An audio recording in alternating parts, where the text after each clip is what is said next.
This is flirty, dirty, and bookish. Welcome to the dark side. Listen if you dare.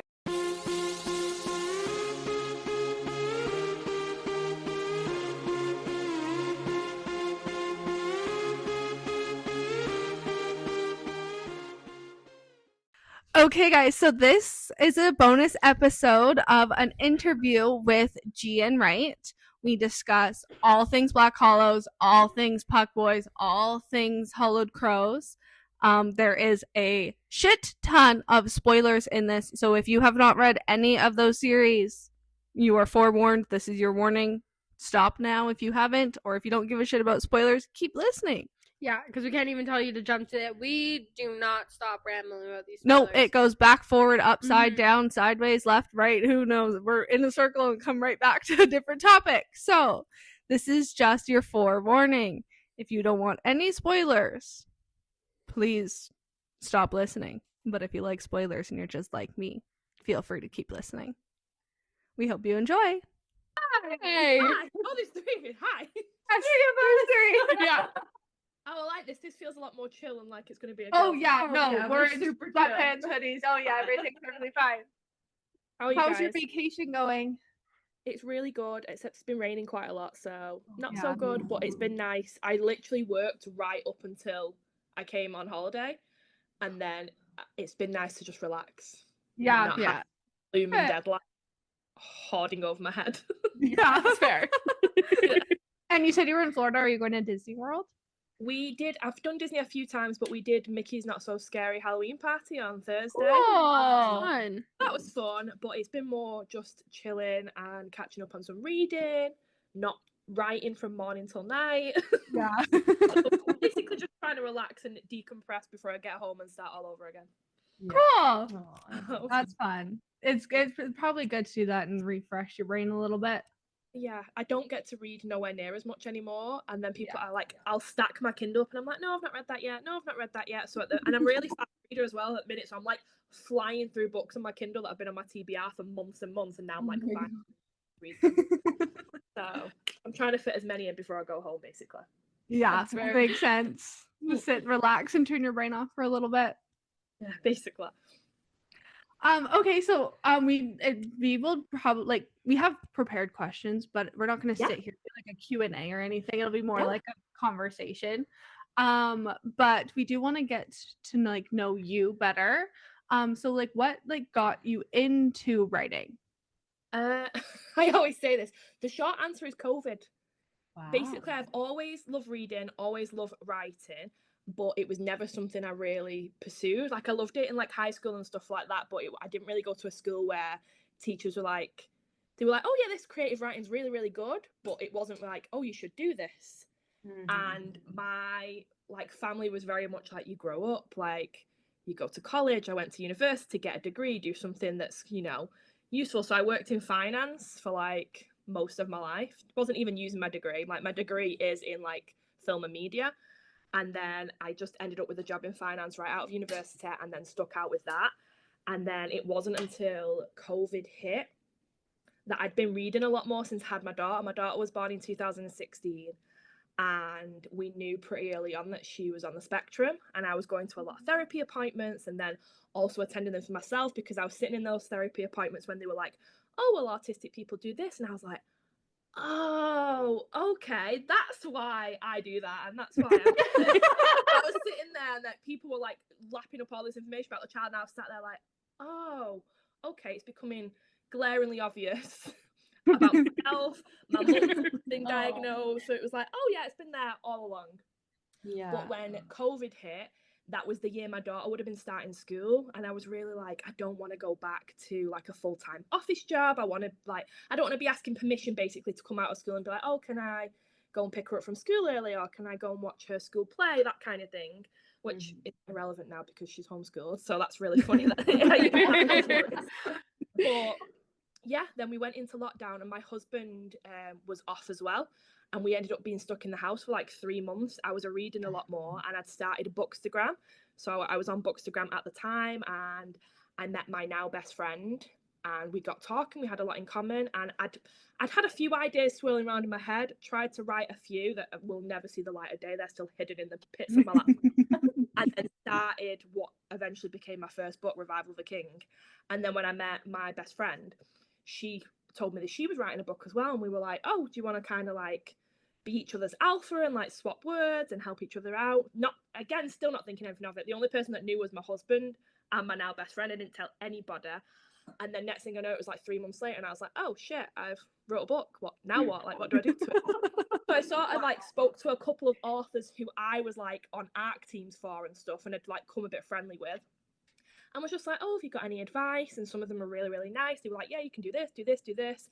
And then the next thing I know, I had a pre-order set up. I made my author Instagram, and I was like, oh, okay, we're really doing this. And I physically, some people didn't even find out until it released. And it was actually my sister. Like, I told my close family after, like, when I knew it was physically happening, but my sister then shared it on her personal Facebook on release day. And I rang her and I was like, what the fuck are you doing? Like, how dare you do this? And people messaged me like, you wrote a book? And I was like, literally, how dare you do this to me? Surprise! Because I was still very like, what the hell? Even now, like, when people, I can sit here now and talk to you through some of the nastiest smut scenes I have ever written and not bat an eyelid. Yet someone in my real life will come up to me and talk to me, and I'm like, You're like, don't know her, I'm not sure who wrote it, was me. One of my husband's friend at work, she's like a big reader. My husband was like, oh, my wife writes books, and she read my novella Tainted Crown, which is really, it's basically pure smut. Yeah. And then when we were coming on holiday, literally last week, she was on the check-in desk. And she was like waving, and I'm like looking at my husband like, who's that? And he's like, oh, that's the woman I gave you books to. And she come over and she was like, oh my God, that book was, and I was just stood there like in the line, loads of people around us, and I'm like, oh, hi. She's like, what's coming next? What you write? And I'm like, I really wanted to be like, can we just keep your voice down a little bit, please? Like, so yeah, it was basically COVID, being stuck in the house and getting bored on Bookstagram, really. Wow. That's so interesting. I'm just curious, who was the best friend that was also writing a book? Do we know who? Samantha B. She writes Dark Why Choose. She's got a Dark Why Choose series. She's got a new book releasing. What date is it? I think it's the 12th of October, maybe. It's definitely next week, but it's a Halloween Why Choose. Oh, it's basically more of like she's basically poking fun at dark romance a bit. So the FMC reads dark romance, and the 3 guys that start stalking her are basically like reading the books with her, like stalking her, reading the books, learning what she likes, and they're like breaking into like doing a laundry for her and stuff like that. So she's immediately adding it to her TV. Like, what's that called? yeah, it's called Fall for Us. Okay. What's it? Sorry, she will Fall for Us. Fall for Us. Yeah. Okay. She will actually laugh That at this. will be. I will be that reading that next week. They always ask me how I got into writing. I always bring her up, and she's always like, "You really need to stop talking about me on these podcasts." But why? It's just Bessie supporting besties. Exactly. Thank you. Well, she's gonna get new readers out of us because I'm going to go and read that I need to read as soon as it comes out. I'm So sure yeah. So your author name is Jen, right? But yes. Your name is Gabby. Yes. Why that was did you? Again, because I was very much like, no one in my real life is gonna find out. Yeah. Because I'm gonna know my name.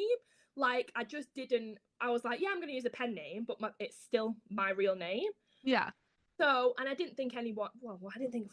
Truthfully, I didn't think anyone would care enough to know my real name.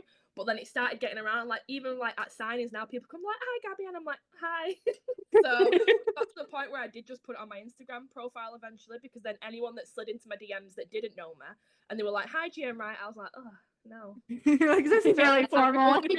I don't want you coming in formally like giving me my author government name. Like, no. Yeah. Hiding with the Gabby. Fine. Yeah. Makes sense. So you were saying that you were reading on this trip. What kind of books do you read? Are they dark romance, or do you like other things? I read a bit of everything. As long as it's romance, I read a bit of everything. I am an absolute whore for an enemies to lovers. That is my favorite genre. But I'm very specific, because I don't want like mild hate that's resolved in like the first 10% of the book. Like, I want valid reasons for that hatred. I want the first time they fuck to be like they still despise each other and the hate that they do. Like, it has to be prolonged and continued for it to like have me giggling and kicking my feet. Yeah. And like in those as well, it'll be like my husband always laughs because he'll see me like smirking at my Kindle and he's like, "Are you reading smut?" And I'm like, technically yes, but really it's just like the enemy's just called her a first name for the first time, and I'm like, yeah. But they call them by like their nickname that they hate them. Face. Yeah. But any, like they brush hands for the first time, I'm like, yeah. So, Yeah. love it. I know. My boyfriend, when I'm reading it, I'll do something like that too. He goes, "So what's your book boyfriend doing now?" Like, shut up, mind your business. I was like, "Do you want to know?" I was on the sofa and I was like giggled. I was like, hee, and he was like, "What's happening now?" And I was like, "Oh, it takes too long for me to explain all the lore that you need to understand why this comment's funny." I was like, "So just mind your business, like, don't worry about it." Yeah, feel like you can stay in your own world. I'll be in mine. Fine. Yeah, exactly. But yeah, I love dark romance. I love that's the funny thing as well. Like dark romance is my favorite to write. And then when I wrote the hockey series, that was genuinely everyone always laughs and says I broke my ankle, and I didn't have a deadline. Well, I did have a deadline, but it was a few months out. I had some wiggle room. I was bored. I was depressed over being stuck in bed over Christmas with my stupid broken ankle. And I was like, oh, what should I do? I was watching a lot of hockey, and I was like, oh, I wonder if like, I could write a hockey book. Yeah, I was Wrote actually it for fun. Wrote like 80% of the Puck Secret for fun, and then paused because I had to go to my book that I was writing for my deadline. And then my alpha reader at the time was like, oh, what have you been writing? And I was like, oh, nothing for you. I was like, oh, I've wrote this. And she's like, oh, can I read it? And I was like, yeah, if you want. Gave it to her. I was like, it's not dark. I said, it's just, fun. And then I went to bed, and she was in a different time zone. I woke up the next morning. She was like, if you don't finish this and release it, I'm going to fall out with you. And I was like, oh, okay. Yeah. And then, of course, that's the book that like took off and everyone loved. I was like, of course, now I've got to take a break from dark romance and write the hockey series. It's so crazy to me. I'm like, well, before I read any of the hockey romance and stuff, I read Black Hallows first, and I'm like, how do people not love this so much? Oh yeah, Black Hallows is like our god tier, like it's my favorite series of all time. Yeah, my favorite people, right? Because I'm genuinely nice to everyone, but one of my best friends always comes to signings with me, and he always laughs because I'm kind to everyone, but the second someone mentions that they're there for Black Hallows, I'm like, you are my favorite person in the entire world. Oh, no. Because, no. She's literally currently reading it. No, she hasn't read any of the only ones that she has read is Black Hallows. Yeah. Because we're like, you need to read this. Yeah. And the first series, because that's where you need to start. Yes, it is. The books slowly weave together, and that's where you have to start. Yeah, because we were talking about that. We're like, how are people reading like Puck Boys, and like they're reading this, and Josh is going to like Lincoln and Asher, and you don't want to know who these people are. Like every time we see them, we're like, oh my god. People slide in my DMs and they'd be like, does this Elle King have a series? And I'm like, first of all, put some respect on my girl's name. Yeah. Second this of all, Elle King, the Elle King, actually. Yeah, the Elle King. I think I'm mistaken. Yeah. It's my favourite. Anytime someone comes to me, and it's very much now as well, since the Puck Chase released, everyone is like, oh my god, Damon and Archer. And it's like, yes, I love all my babies. I don't love anyone more than I love Lincoln. Oh. And people are like, what? Yeah. They're like, that's not your favourite. And they're like, oh, are Damon and Archie your favourite couple? And I'm like, no, they're not. Like, no. Not even close. It's not even like a little competition. It's like, for me, Damon and Archie down here, and Lincoln, his babies are up here. Oh no, I fully agree. Yeah. You either get it or you don't. Yeah. Mm-hmm. Exactly. So if out of all of your like characters that you've written, is Lincoln your favorite? Yes. Yeah. And I find that very hard. Like, I don't see it ever changing. I just love him. Yeah, that's fair. They're so hard to rank. Lincoln's book. I'm trying to not say spoilers. We spoiled her, so she would be prepared. We spoiled it to her before she even started reading. Because there was a lot of crying happening. Okay, so here's the lore between our friend group. Me and her have been best friends our entire life. They are cousins. They just started hanging out about a year ago, like fully. She's into reading. And she was reading Devil's Night at the time. I'm like, okay, well, I have a series for you. You have to read Black Hallows next. her favorite. Just so you know. Yeah. Because I read Black Hallows before Ruthless Rebel even came out. You're my favorite. You're my favorite. Sorry, guys. You're my favorite. No, it's fine. And so I was like, hey, you have to read this series. It ripped my heart out and put it back together. Like, it's iconic. So she was reading it. Yeah, she was reading it. And so We ended up getting the best friend heart on Snapchat because I was constantly texting her about it. Like, all the time. Like, oh my God, this. Oh my God, that. So she knew about Logan before any of this. Because we would talk about him daily. We do talk about him daily, actually. Yes, they do. I get so many questions about the Logan thing now, like for the people who are like rebels. They come in, they're like, why did you do this? Yeah, and why? It's very hard. It's very hard to explain because that was always the plan. Like a lot of people, like when the rebels first started coming out, people were like, oh, is it going to be a why choose? And I was like, no. Like the second I wrote Lincoln and Asher's first interaction, I was like, oh, these are endgame. Like I don't know how I'm gonna get them there or what it's gonna look like. I was like, but these are meant to be forever. So when people come up and like, why did you do that? I'm like, because they're endgame. Like they're just the facts. Like you can't take away the fact.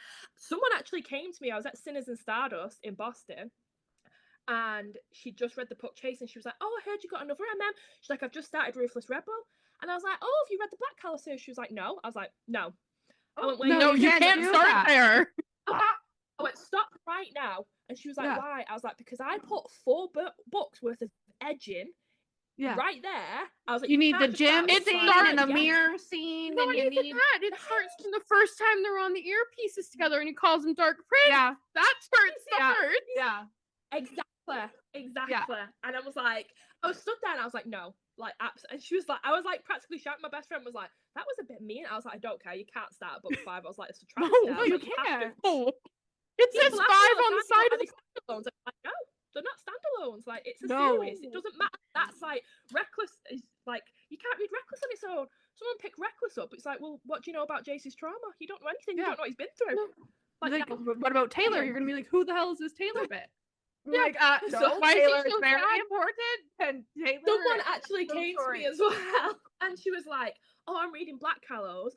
I can't believe you did that." So automatically, I'm like, "Oh, Logan," and I was like, "Oh, I know." And she's like, "I mean, why would you do that to Taylor and Mason?" And I was like, "Who?" I couldn't believe it. I was like, "Who?" And then I was like, "Oh," are you only up to the 3rd book? And she was like, "Yeah." And I was like, "Oh, okay." I was like, and she was like, "Why? What else did you do?" I was like, "Nothing. I didn't do anything."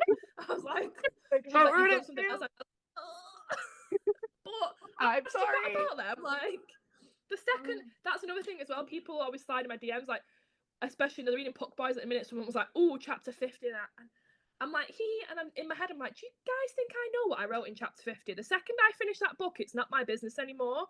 Unless you tell me this scene where they do this, I will have to go to the book and look. Otherwise, I haven't got a clue."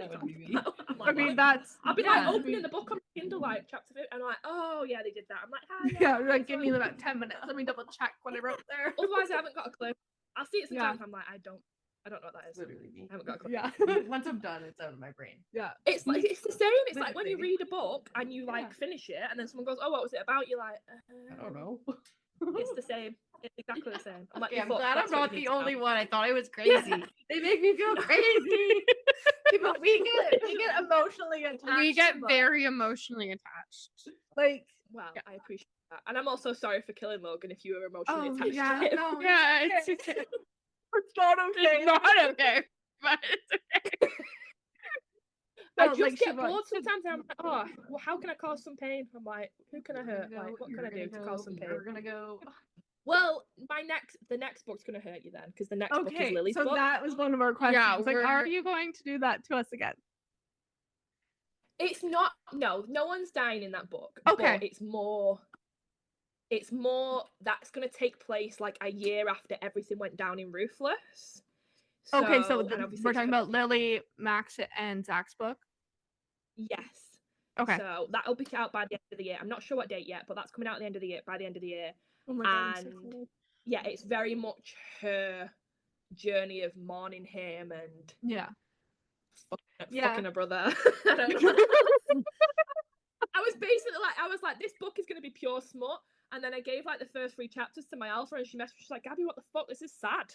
And I was like, "Oh shit!" And I was like, "Well, she's He's mourning a twin, like, and a parent, like, everyone's dead. What do you want me to do? Yeah. So No, I basically, had a feeling that cry like from that your one's eye not to gonna the be side happy. is what it's Yeah. about. Yeah, that's Yeah. fair. So like while we're talking about Black Hollows, like how did you even come up with this idea? Like the fact that this is the first book you've ever written is insane to me because it's crazy. My biggest thing is found family, and you probably, if you've read all the series, like it's the same through all of them. Like I'm very much, I think it's because I have a friendship group like that. Like we're very much like, it's not about blood, it's about like the family that you make for yourself, and it's the same. Like me and my husband, like everyone in our friendship group is very much like that. So I always want that essence in there. But also I got sick of reading books about, I mean, it's nice, we all love a hot, powerful man, a billionaire, ones like that, but I'm sick of the meek women. I'm sick of like in the billionaire romances where like she's like, no, I can't spend your money. Yes, give me your black card, I will spend it. Like, Yeah. I was sick. It's like, I have a new car, let's go. That bullshit. And I was like, no, I want a female at, you know, the realm of the power. I want everyone bowing to her. I want her in charge. No one's doing anything without it passing by her. I want everyone scared of her. I wanted like her taking back a power. It's the same. Have you read the Hallowed Crows? Yeah, we've read everything.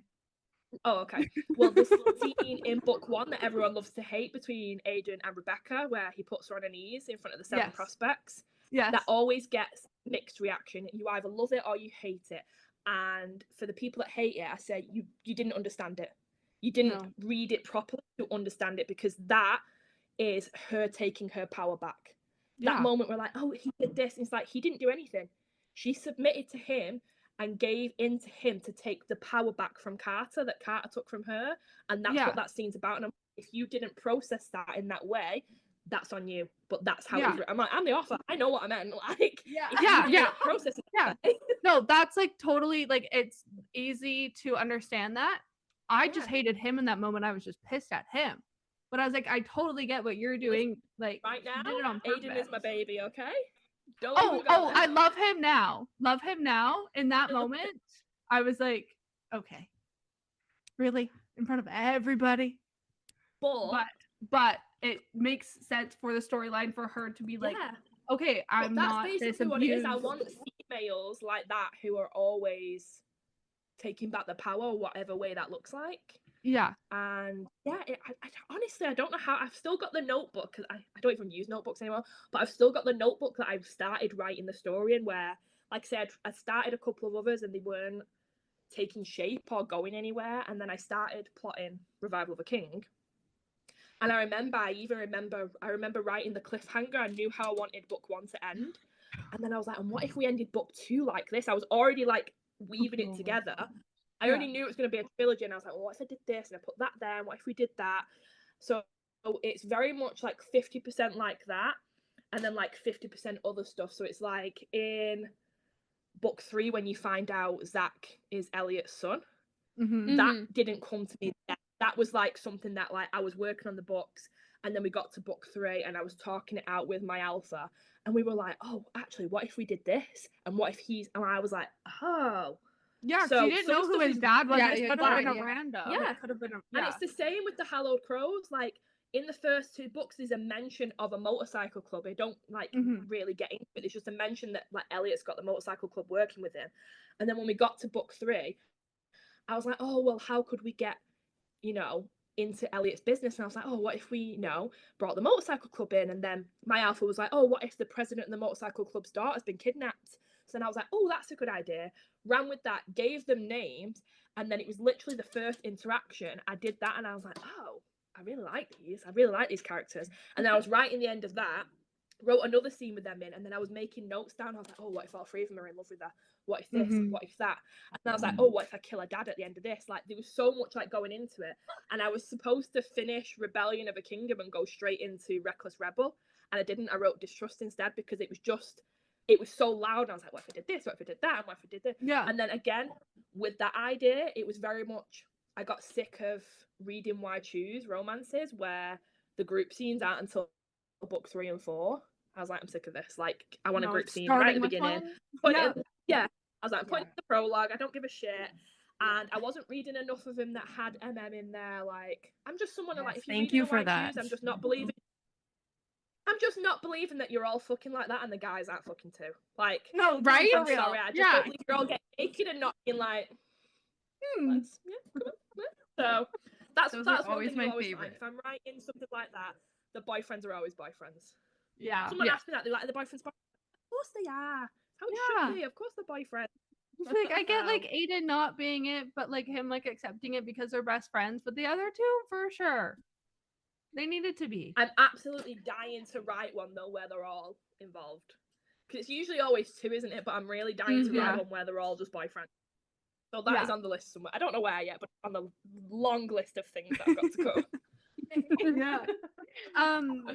Before we like move on to like really get into Hallowed Crows, I just have a couple questions. Do Jason and Riley get married? Will we ever see that in the future? Oh, how do I answer this without giving any spoilers away? Okay. Yes, they will be married. Okay. That's all I can tell you. Okay. What about Lincoln and Asher? Yeah. Do they ever get married, or do they just kind of live together forever? Do you know what? It's so funny. I've never even thought about it until you've just said it. Well, because I want to know who takes whose last name, because they both hated their dads. Yeah. Whose last name are you taking? Maybe they'll. Is everyone taking the last name Royton? Is everyone just going to become a Royton?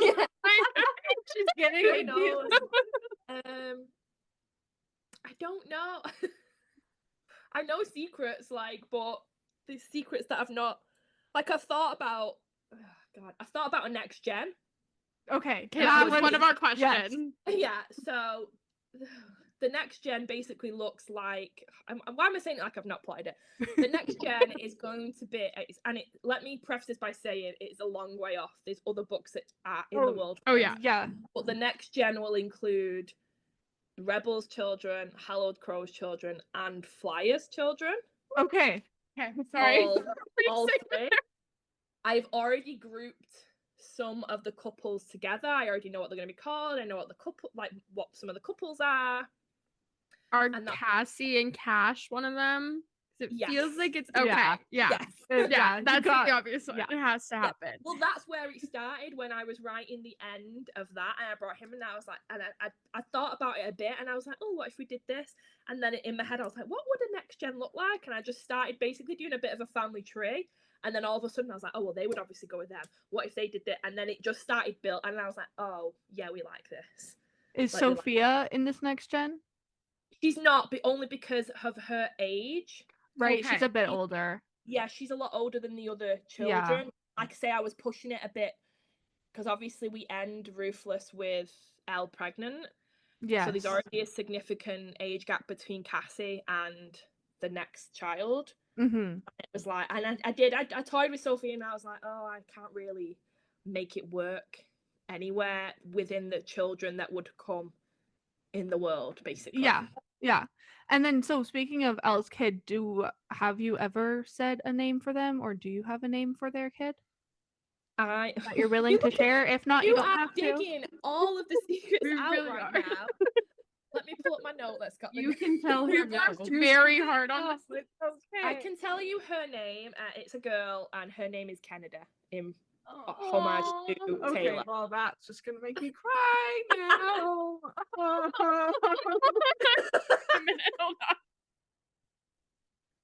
Well, that's really fucking cute. Yeah, it's really cute. I was thinking of because that's another thing that I do as well. Is I always give. I like my names. Yes. I like my strong names, and even when I introduce a side character, I will always make sure that side character has a strong name, just in case. Because I'm like, what if a little story starts tingling in my brain and I've given him a shit name?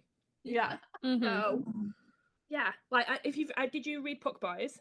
I've read every single one of your books. So, I did the same with obviously the Miles brothers. Yes. Oh my god. Yeah. That was actually really funny because I'd forgot Jason's name. Like, I knew Jason, but I forgot what surname I'd given him, like what last name I'd given him in the Puck Chase, because that's when it's discussed. Yeah. And obviously, it was like 2 books later. I was like, I don't know what his name is. And I'd already I already knew that I wanted Harden to have a sort of vice that was outside of hockey, that thing, and I was like, what can he have? And I was like, oh, racing's a good idea, like fast cars, stuff like that. Wrote the whole first racing scene with just like without the names. I was just like writing stuff, and I was like, and then me and my alpha were talking, and she was like, oh, what if one of them's like Jason's brother and Jason's cousin? I was like, oh, I was like, I really like that idea. I really like that. So I was like, oh shit, I'm gonna have to go back and like figure out what Jason's name is. So I'm like flicking through the puck chase. I'm like, where is it? Where is it? And then I seen the name Jason Miles, and I was like, is this really ironic that he's called Jason Miles? And now I've plotted a racing series. And like people are thinking that was done Not meant to purpose. be. It really wasn't done on purpose. I was like, is this too on the nose? Maybe. But then I was like, right, well, I need to give them all really like Cool good, names. powerful names. Yeah. And again, that was before I even thought, oh, like, are they going to get a series? So I wrote the names, and then as I was like going on, I kept coming out of my doc, and like I always create a doc where I'm like, it just like a plotting doc, and it'll have character names on, like little tidbits about them. So basically very rough planning before, and I kept just going in and be like, oh, what if Casper's like this, and what if Caden's like this? And then before I know it, I had like 4 pages, and I was like, shit, they're getting a series. Like, now I've got another series after I've already said I'm going to do this one. Yeah. There you go. Well, this is what I mean. And then people are always like, well, is that coming next? And I'm like, no, I've got this to do first. And then I've got the amount of ideas that are already fully plotted Yeah. is insane. And then like I will add other ones. And like you say, that doesn't even include when I've thought about the next gen. Yeah. That doesn't even include them. I'm talking about ones where I'm like, I've got the titles, I know what all the like characters going to be, I know what the storyline's going to be. And then I add another to it, and I'm like, fuck. She's like, did you guys not remember that 3 years ago I wrote a King Hood novella? Like, Yeah, still gotta do The that. rest of that's got to come out. That is next after Fractured, which is Lily's story. It's back to the Kings because I think everyone has waited long enough Yeah. for that. Well, that was actually supposed to be after Crows, but then obviously the hockey series took Yeah. over. Yeah, I'm gonna have to like write this series is actually the one that's making me loads of money because believe it or not, as much as you are Die Hard Rebels, no one reads that series. Like it's real. No one gives a shit about it. It We will were- get its day. it has to I get its know day. that I have a feeling in my gut in the next year it's going to become massive because everybody's reading your hockey romances. They're like, who the hell is this Lincoln Blackwell guy and Asher Donovan dude? And El like, King and who's like what this, is happening? hotties that just walked upstairs. Like, Yeah, you when they know? read the newest one, who's Conrad? Like they're all there fighting when Caden exactly. he goes And find then, Caden. yeah. Yeah. So, I always tell myself I'm not going to cross them over again. Like every time I'm like, right, I'm not adding him to this one. I'm not adding to this one. And then anytime there's any sort of problem or anything, I'm like, who could solve this problem? A rebel. A rebel could solve Obviously Tell the them. rebels. The rebels solve it no, all. I kick my feet and giggle every time they show No. up, and I'm like, oh my god, our babies are back. That is what it's for. It's for the readers who have either been with me since the beginning or have started at the beginning or have gone back and read everything. It's just a little like Easter egg for them to like read and like giggle and oh, I know who that is. And the amount of people that have like been with me since the beginning and have like I popped in and be like, oh my god, Lincoln was there and Jace was there, and I'm like, I know, like Yeah. it's just fun and I can't help myself. I tell myself I'll stop doing it, but I really can't help myself. No, please don't. No, stop please doing don't. it. Because when we read the Tainted Crown novella, we were on FaceTime with each other, and she got to Logan showing up just before me, and she goes, oh my god, tell me when you get to this. Like, knowing I would know it. I'm like, oh my god, it's Logan! I feel, do you know what? I feel bad now as well because if people start reading the King Hood series and they read Tainted Crown, and then they're like, "Oh, Logan," and then they go back and read, I'm gonna be like, "Sorry, guys, I'm like, sorry for doing this." Yeah, we're like on the call, and we're like, "Oh my god, he's alive right now!" It's the fact as well that that's literally like the crossover there where he gives Ren the coin. He literally says he's like, no, I've got my own things to play with this summer, and he's talking about Yeah. and it's like 6 months later you're dead. He's gone. Yeah, that's the end. Before we move on to Hallowed Crows, what we're talking about second gen, do Riley and Jace have their own kids? Or is it just So with them, it is, where are they? Let me find them. So they have Cash, and then they have a little girl, and they adopt a little girl, and the girls are the same age. Oh, cute. So I love that because Jace, I definitely see him as a girl dad. Oh, for sure. yeah. And I felt like he had to have Cash Oh because yeah. he has to have a taste of his own medicine, and he's like Cash is very much gonna be his He's dad's a pyro son, at 5 years even old. though he's gonna be his dad's son, even though they're not blood related. He's gonna be in his Conrad through and through, but without the trauma and just basically a little shit, basically. So like Logan and Chase together. Yes. Yeah. Exactly. Yeah. Okay. Well, now Cash is probably. Yeah, I'm gonna look favorite. at them. I'm so excited for him one day. And then moving on to like Hallowed Crows, you like said it like it wasn't planned. You just all of a sudden it just came to and all these characters. Yes. And then they show up in the Puck chase. Well, technically they don't, but Jasper is in Hades. Hades MC, yeah. And Angel comes and helps, but he's like not in Hallowed Crows. Yes. So do now the two motorcycle clubs like work together? Because like he's like, oh, Graves called and he's like, oh, I talked to El King and blah blah blah. We've got this all sorted. Yes. They now So like each obviously other? I think it's in whenever it is where Killian goes in and kills the last guy that was remaining that killed one of their dads. Yes. Obviously, you've got the Thornton brothers. So you've got the president and the vice president who are both brothers. So he's very sort of similar to Aiden. Like, he respected the old school, but they didn't want to, once they've cleaned the club of the old guys, basically, they're ready to just, like, move on and not clash. So they're not besties, but they're also not beefing anymore. Like, they're in different towns. Like, obviously, the Hallowed Crows are in Black Hallows and Hades are in Fairfield. Yeah. Oh. So they're just working together and they're chilled now. Okay. Yeah. They're not beefing, but they're not besties. And then will we get an Angel and Blade book, because what the hell is going on in their little secret society? And all of a sudden Angel's like clearly wasn't in college, but he's working with him. Yeah, but then he's at the pet decoy with Kalia.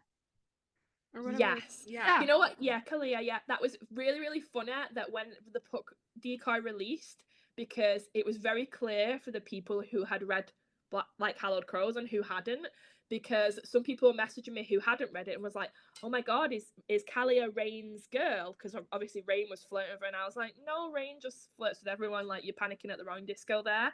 But the people that had read it, like Josh says, like, oh, he appears beside me like a ghost, which is his underground nickname. Yeah. And Kalia's like, no, Angel, it's fine. Yeah. And it's like, what, 2 little lines that mean nothing in hindsight to most people, but if you are a crow, then it does mean something. So yeah, Angel's FMC is Kalia.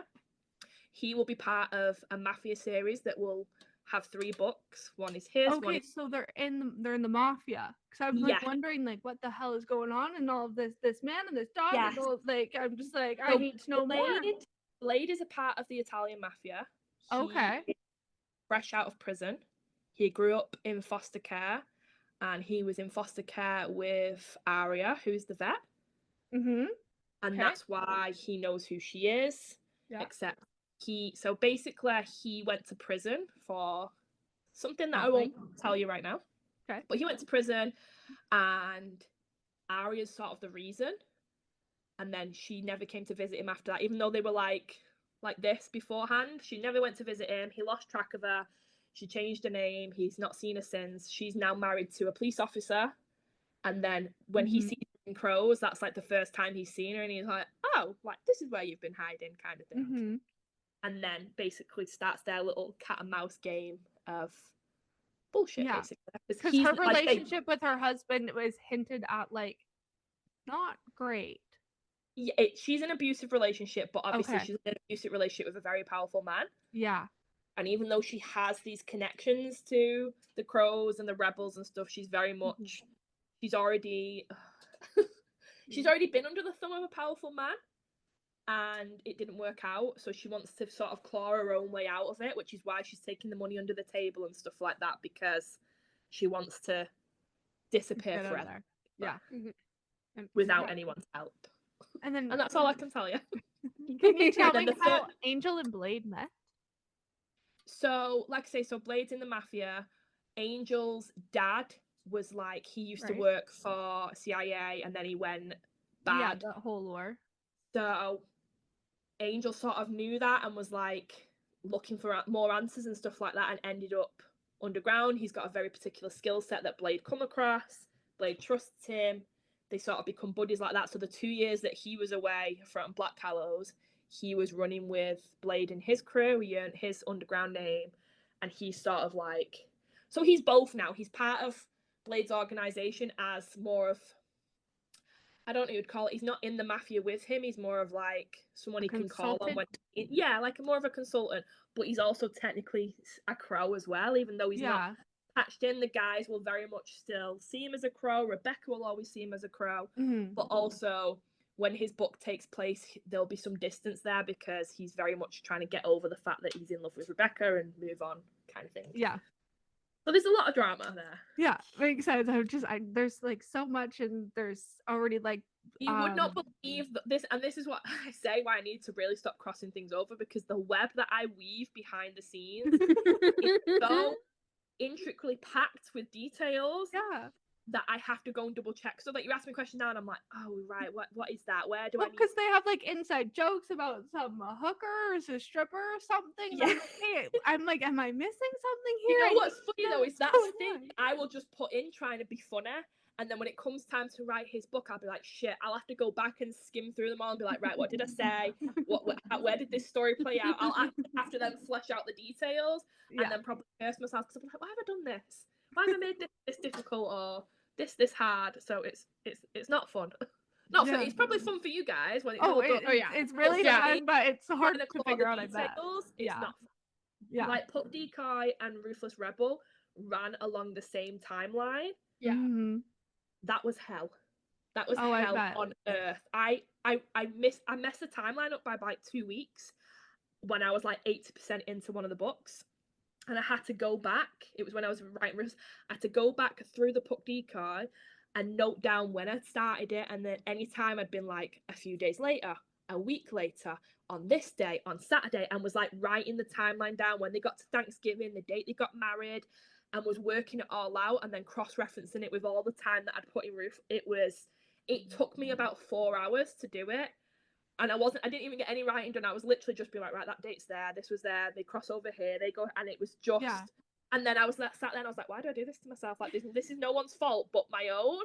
I chose to cross it over. There was no need for it, but I did it, and I just made it hard for myself for no reason. So I was cursing. Well, because it's like, okay, now this is the day, and then they're gonna go to the wedding, but then he's now waiting for information. Yeah. Like, how long is the wedding? Okay, well, this is how long he's and like when they got married as well, it was so close to like when Lincoln was going away for Ella Marcus's wedding. Like there was so much going on, and I was like, oh, fuck, why have I done this? Like I should have just left it on its own. But it eventually worked out after a lot of work. And that girl is in the Puck Decoy, like the girl that caused all the shit. What girl? In Ruthless Rebel. I don't remember her name either. The girl that caused all the problems, and I forgot her name, but yeah. So do I. But then she showed up in there, and they were talking, and it was you don't know like her all the crossover and everything, and it was no, it's in Ruthless. She's you the reason for the horribleness that happens in that book. But and it's just like all of the crossover and all of like the mind mapping. It would take. I was like, Jesus, like you're a genius for it. Yeah, it's insane.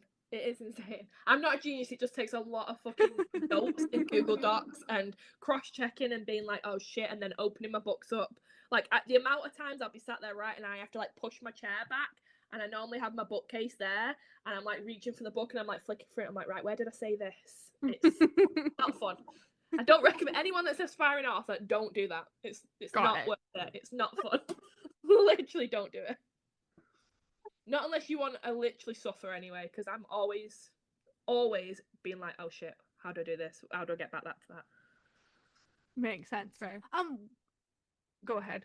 Sorry, my question was in this. Okay, got it. Okay, so we've already talked about why you wrote the hockey romance, but okay, we were wondering, do Josh and Maddie have a relationship with their mom or not? Because we know she divorced their dad after everything. I would say it's more very strained because she didn't do anything, but also she didn't do anything. Yeah.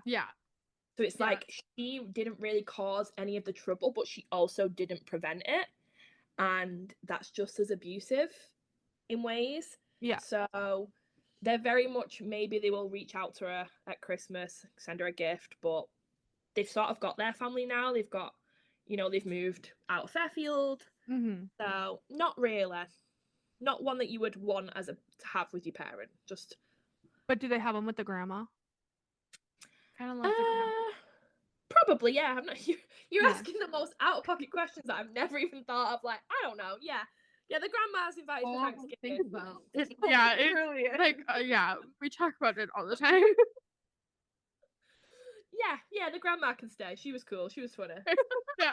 Well, grandma hated the dad. The grandma hated her own son. The grandma would have been the one that organised all that, like it was her wealth. So yeah, they've got a relationship with the grandma. Okay, good. Perfect. Okay. Okay. People, I love that people are going to be listening to this like, what the fuck? I know. Who cares about the grandma? We do. We care about the grandma. We care about every little web in this entire thing. Yes. Yeah. Okay. So Alexander knows who El King is. But she knows who Alexander is. Also, did he know Logan? Because he was a part of that society. Yes. Alexander, you have to remember he's wealth on the same level that they are. So there's different kind of wealth in all the series. So it's like, obviously, Archer is rich. His parents are rich, but they're rich in a way where all of his parents have got a really good job. They're very well off. So, they summer in the Hamptons kind of rich. Whereas like El King and Alexander are like generational wealth. Same as the Kings. The King, apart from Ren, obviously, they're all generationally wealthy. They've grew up around this society, a very highbrow society. They're going to their parties. The parents are organising all, the relationships between them and the friendships that they're forging and stuff like that. So yes, he was part of the Kings. Again, you know what Alexander's like. He said he was too much for a secret society. He wasn't interested. But yes, he knows all the Kings and he knew Logan. So he was in it at the same time Logan was? Yes. So is that how he knew who El King was? Yes, because it's more that everyone knows who El King is. Okay. It's more that her name is the one that's whispered throughout all the towns that everyone knows, and no one really, everyone knows what she did, but no one's really calling her out. I think we were more curious about it because she looks him dead in the eye after he says it, and she says Alexander Rain. Yeah, so I was like, she knows him too. She knows everyone. She's El King. Yeah, that's fair. El King. Okay. Like, there's not anything that goes on in her town or any of the surrounding towns that she doesn't know about. It's the same, like she knows Blade. Right. Blade knows her. Like, she knows everyone. She's got her fingers in all the pies. She is El King. Yeah, that's the ultimate. She is the it girl of the underworld. Yeah. Makes sense. So why was Alexander's book dedicated to Team Logan? The actual misconceptions of this is really hilarious because I didn't even think about it until people started messaging me like, why did you do this? It's actually for the Team Logan Gilmore Girls. I told you I thought it might be. Because I was like, he's very much gives the Logan He energy. does give Logan Gilmore Girls, yes. Exactly. Yeah, that's what I thought too. It wasn't until I released it and someone messaged me and I was like, oh yeah, people. Because bearing in mind at that point, Logan was dead in my brain. Yeah, he was dead in my brain, so I wasn't even thinking about him. And I was just like, oh no, that's not him. Oh no, we were at the gym together in the morning that came out, and I'm like, cool, perfect. I'm gonna walk on the treadmill and read this new book. I've never seen her cry. We've been friends for like 23 years. I'm not joking. This girl shed multiple. She was crying at the gym at like 5 a.m. A full-blown this dedication to. I'm like, who's Logan? Like, what the hell? I'm like so far out of this world at that point. Like, I was having a full-blown panic attack. I'm like, oh my god, she's gonna kill someone again and rip my heart out again. I don't know if I could do this. I was the one that messaged you and was like, please tell me this book is not gonna break me because of this. Sorry, Vesta. Yeah. Sorry to scare you like that. She was traumatized for a second. She like froze, and I was like, oh no, I don't know if I can I had a few people message me when I stabbed Griffin in Book Boys. They were like, my God. Do not tell me you're about to do this to me again. And I was like, do what? And then they were like, and I was like, oh, I'm like, no, it's fine. Like, just keep I reading. was like having a full-blown panic attack in my bed reading about that. And I was like, okay, she's not going to do it. I know she's not because I don't trust this anymore. And I checked the end of the book, but it's traumatizing. You actually should never trust that, because I do really have a wish that I would write like a Why Choose like that and kill one of the guys, because I just think it'd be Yeah, really I know. I was terrified. I had to check the end of the book to make sure it didn't end with another scene at a cemetery. She texted me. She goes, please tell me Griffin's not gonna die. I'm like, well, you need to finish the book. I'm not spoiling it for you. And she's like, are you fucking kidding me? The fact you wouldn't tell her as well is so mean. No, I couldn't, because she was love like it. 2 chapters away from figuring out he was fine. Yeah. but- Yeah. No, it's just a little stabbing. My friend did message me though. She was like, "Why do you stab everyone?" And I was like, "I don't stab that many people." And then she started listing off all, and I was like, "Oh, okay, maybe I do stab Yeah. a lot of people." They've all been stabbed once Yeah, or twice. everyone's Yeah. had a little stabbing here and there, like. Yeah. A little late stabbing. But no, the one character just dies from internal bleeding. Okay. Let's stab everybody. But The one that's how he dies. The one person No that's more not physically injured. If it makes you feel better, I was also crying when I wrote that, like to the point where I was like sobbing, and my husband came in the room and he was like, "What is wrong?" And I was like, "I've got to kill him." And he was like, and I had to explain. He went, "You're crying over a character you've created." He was like, "that you're choosing to kill." And he was like, "Just don't kill him." I was like, "No, I have to."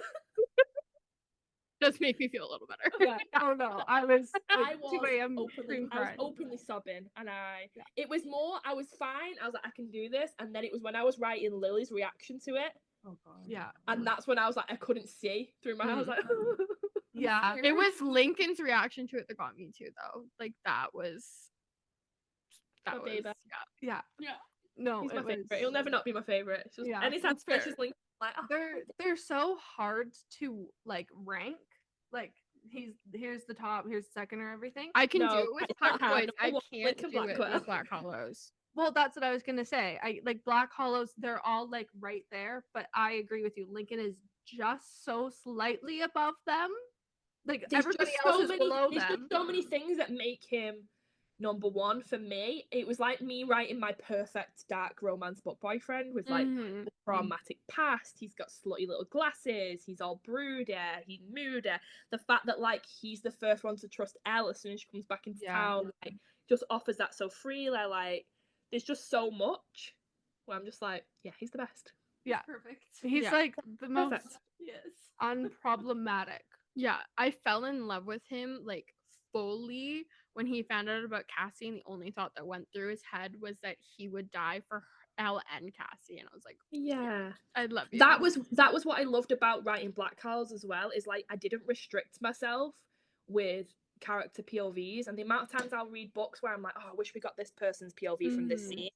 I very much enjoy, and I always remember Lincoln's is the first one that happens in Revival of the King. I was very much like, I really want his reaction to this, and I was like, it's not really his book, like I can't really put, and I was like, fuck it, it's my book, Yeah. like if I wanna, so I put it in. It's the same with Hallowed Crows when we have like Carter's Yeah. POV, like Well, it's just the angel chapter terrified me in Hallowed Crows. I'm like, is she gonna kill him now? I love this man. I'm like, okay, great. I'm like, okay, I know here every time goes there's Angel. an extra POV now, I'm like, Okay. oh no.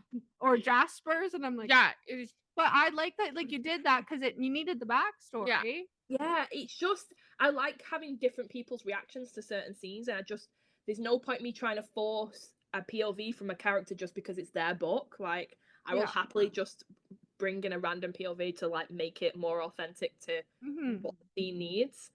So I love doing that. Yeah. I mean, without that, we never would have had the gym scene. True. Yeah, we Yes. wouldn't have had that mirror gym scene. Everyone loves the gym scene. Do you know what was so funny about that as well is at the time I was releasing those books, like I advertised book 2 and I was like, there's an MM scene, and everyone was automatically being like, oh my god, Lincoln and Asher, because no one had met Logan yet. And then when they read it, they were like, oh. I was like, It's like Logan and Lincoln plus a little bit of Asher. He's just Yeah. standing there And staring. everyone was like, well, what's going on now? Like, who's he going to end up with? And I was like, you have to keep reading and find out. Yeah. No, I full blown until you repeatedly over and over and over again said this is an MM romance. Totally thought all 3 of them would be together.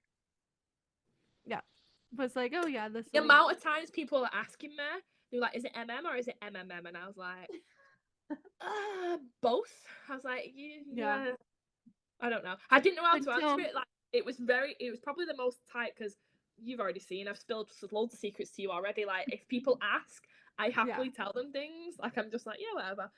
That's the most tight-lipped I've ever been about a book. Because I knew it had to be. And I knew everyone was thinking, oh, Lincoln and Ash are Endgame. And then you go in and it's like Lincoln's chapter. And then you immediately go into Logan's chapter and you're like, oh, okay, they're boyfriends. Like, what's going on? So, yeah. It's 83% exactly. exactly. My favorite character, because he's not just my favorite character, that's my favorite book I've written as well. That's fair. It's my favorite out of all of them. Oh, so if anyone ever asks, it's exactly 83% when Logan dies. Yep. Oh, Because I didn't even know that. she can read at work. So I said when you get to you read it at work. Yeah. So this is a problem. So when I was like, okay, when you get to 80%, I just go home and read it. Like go home. Just stop. Like but then read also until you get off stop work. because what's happening up until that I point? know. That's what I the said to her. I problem. can't just stop. But so I found out where it was, and I found out it was at 83%. I was like, okay, well, when you get to 80%, like stop reading, and then when you get home, read it because you're not going to want to read it at work. Well, obviously she couldn't do that, so then she's crying at work. This whole thing. And I work customer service, so I was able to calm myself down enough. And I'm like, okay, I'm helping customers. And this one older lady that's like a regular came in, and she asked about the book I was reading. She always asks about my books, and I like started getting teary-eyed. And she goes, oh, is it a sad one? And I'm like, yeah. And she's like, oh, here's $5 for an ice cream later. She puts it in a tip jar. Thank you. Like immediately after she That's actually amazing. I hope you use the $5 to buy yourself some milk duds. I love milk duds. Yeah, they're the best. But no, I went home after that and then reread it so I could like fully cry. You know what it is as well? It's like the build. Like, you're gonna have to put a major spoiler warning on this podcast, by the way. Oh, I but can. Yeah. It's the build up to that scene as well, where Logan's so intent on making sure Ash is okay, and he's like, Lincoln's gonna come and get you. And again, it's when you realize how intentional I was with the wording, where I was like, Lincoln's gonna get you out, he's gonna save you, and like you're like, oh, he's just thinking that like Lincoln loves him more. Like, no, it's like he knew he was dying. He was training to be a doctor. He knew his signs and stuff, and it's when that happens and you piece that together and you're like, oh, I'm a bitch. I was really mean for that. I know I was.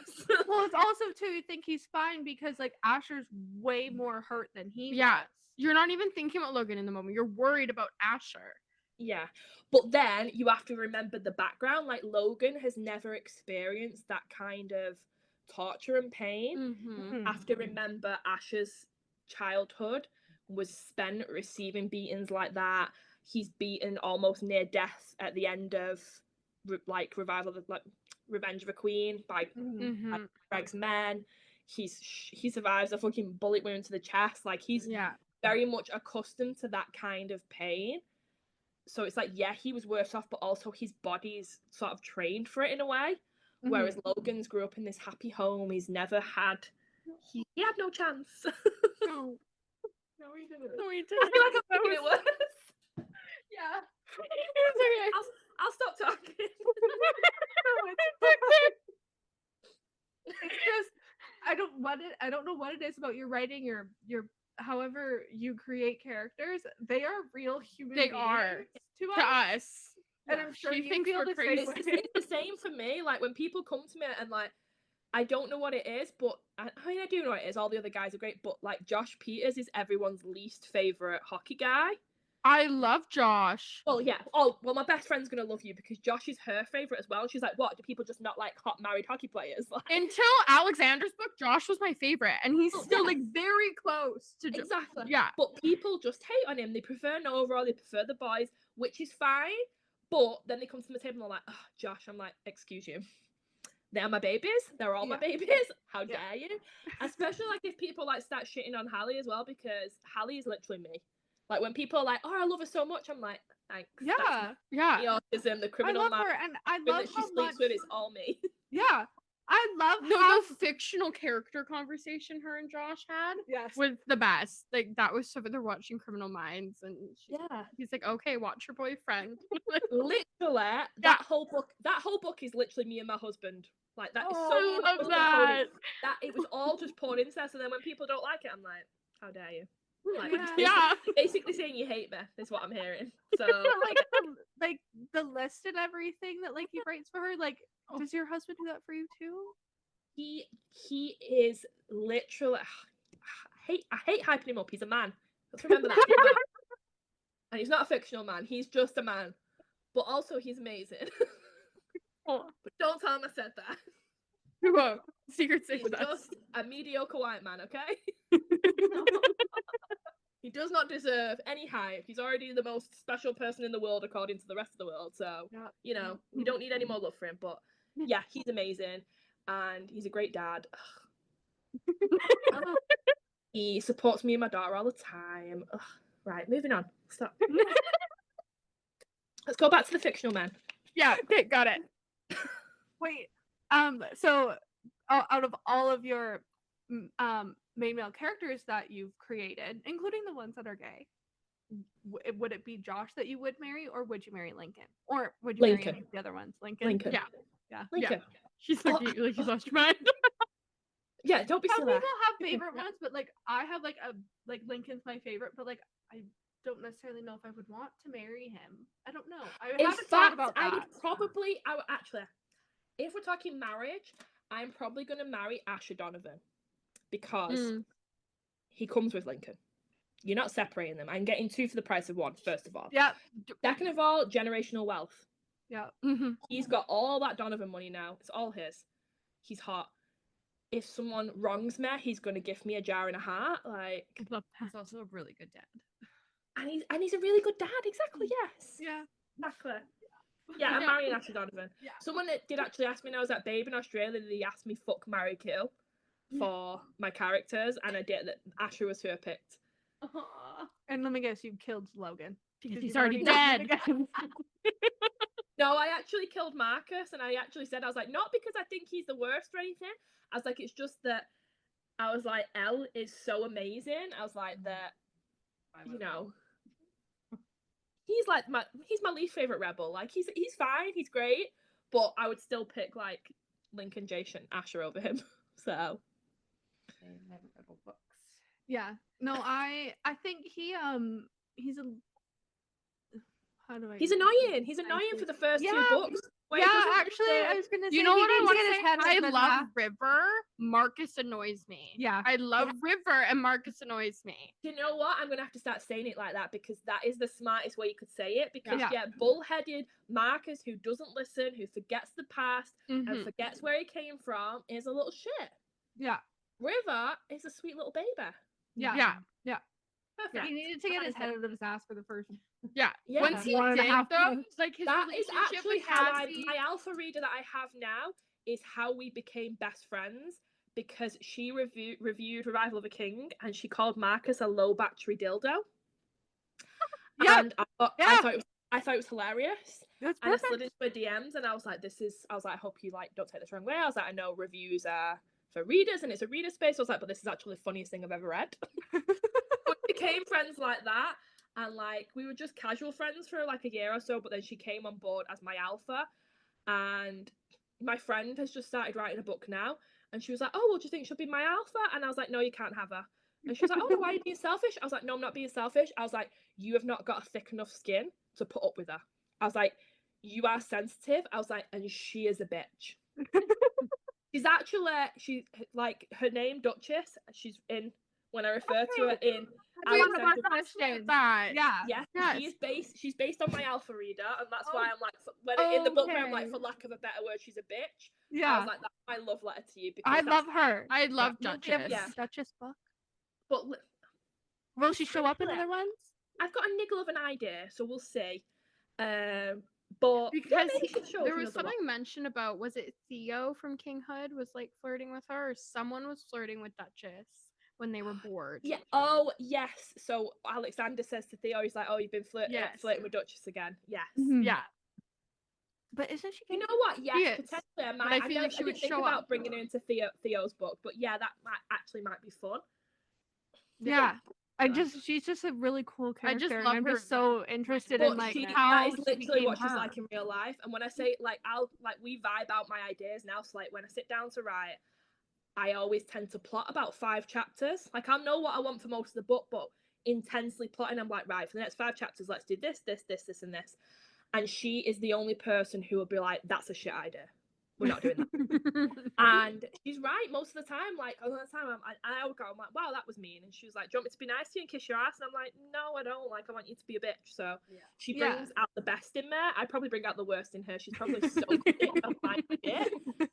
But I couldn't do it without her. I couldn't have anyone else like by my side, like chatting shit through my ideas. And actually, I should tell everyone on the podcast now before everyone starts getting excited about the Miles brothers that Caden Miles belongs to her and no one else can have him. Okay. Before anyone tries to claim him, he's already been claimed. Okay, fine. Oh yeah, speaking of Kate, is Jasper gonna get a book as well, or? I have some loose ideas for the Hades MC, and I had them before. Again, this is another thing. Like when I wrote the Hallowed Crows and I wrote the Hades MC into it, I was like, oh, I might write another MC book one day. And then when I wrote the Puck Chase and I needed to bring Jasper into it, and I was like, well, where is Jasper? Where's he gone? And then again, it was like vibing with my alpha, and we were like, oh, what if he was actually in the motorcycle club? So he wasn't originally in Hades MC when I created them, but then I was like, oh, this is a really good place to slot him in. So I do have some loose ideas, but nothing that's officially on the roster yet. Okay. And the roster is packed. So yeah. So we're both car girls. So the moment you mentioned cars in general, we got really excited. But what car does Hardin drive? Oh, I had it written down somewhere. 1 minute, because we started like guessing things based off the limited information we had. It's a $250,000 race car. Okay, what can it let be? Me see if I can find if I wrote it down somewhere, because I did write the cars down somewhere, because I was like Googling like really expensive like good cars that I could give to the guys. I don't know if I've got it written down anywhere somewhere. Let me find it, and I'll get back to you on that one. Okay. Because I'm assuming it's a black car, right? Yes. Okay. I was like, if it's any other car than black, I think so. Yeah.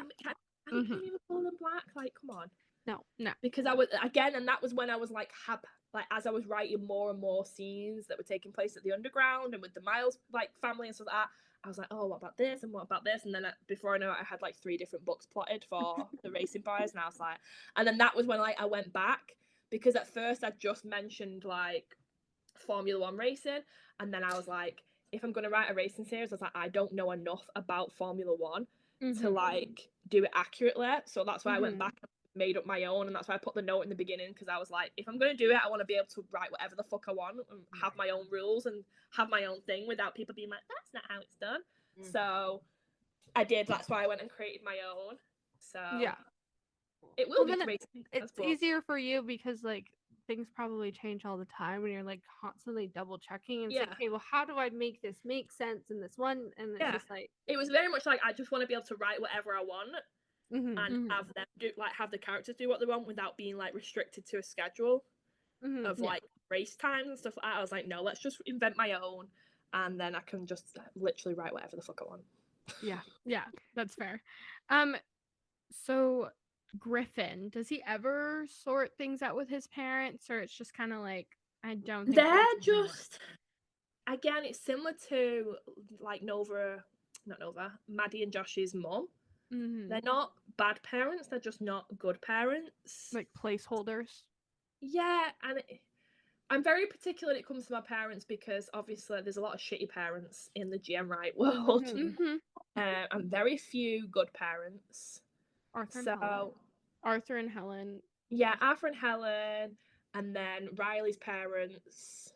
They're great parents as well. I think that's it, isn't it? Like, I was trying Nova's mom. Archer's parents. Oh yeah, Nova's mom. Archer's parents. Yeah, Archer's parents are really great. I genuinely think that's it, isn't it? Like, there's no other.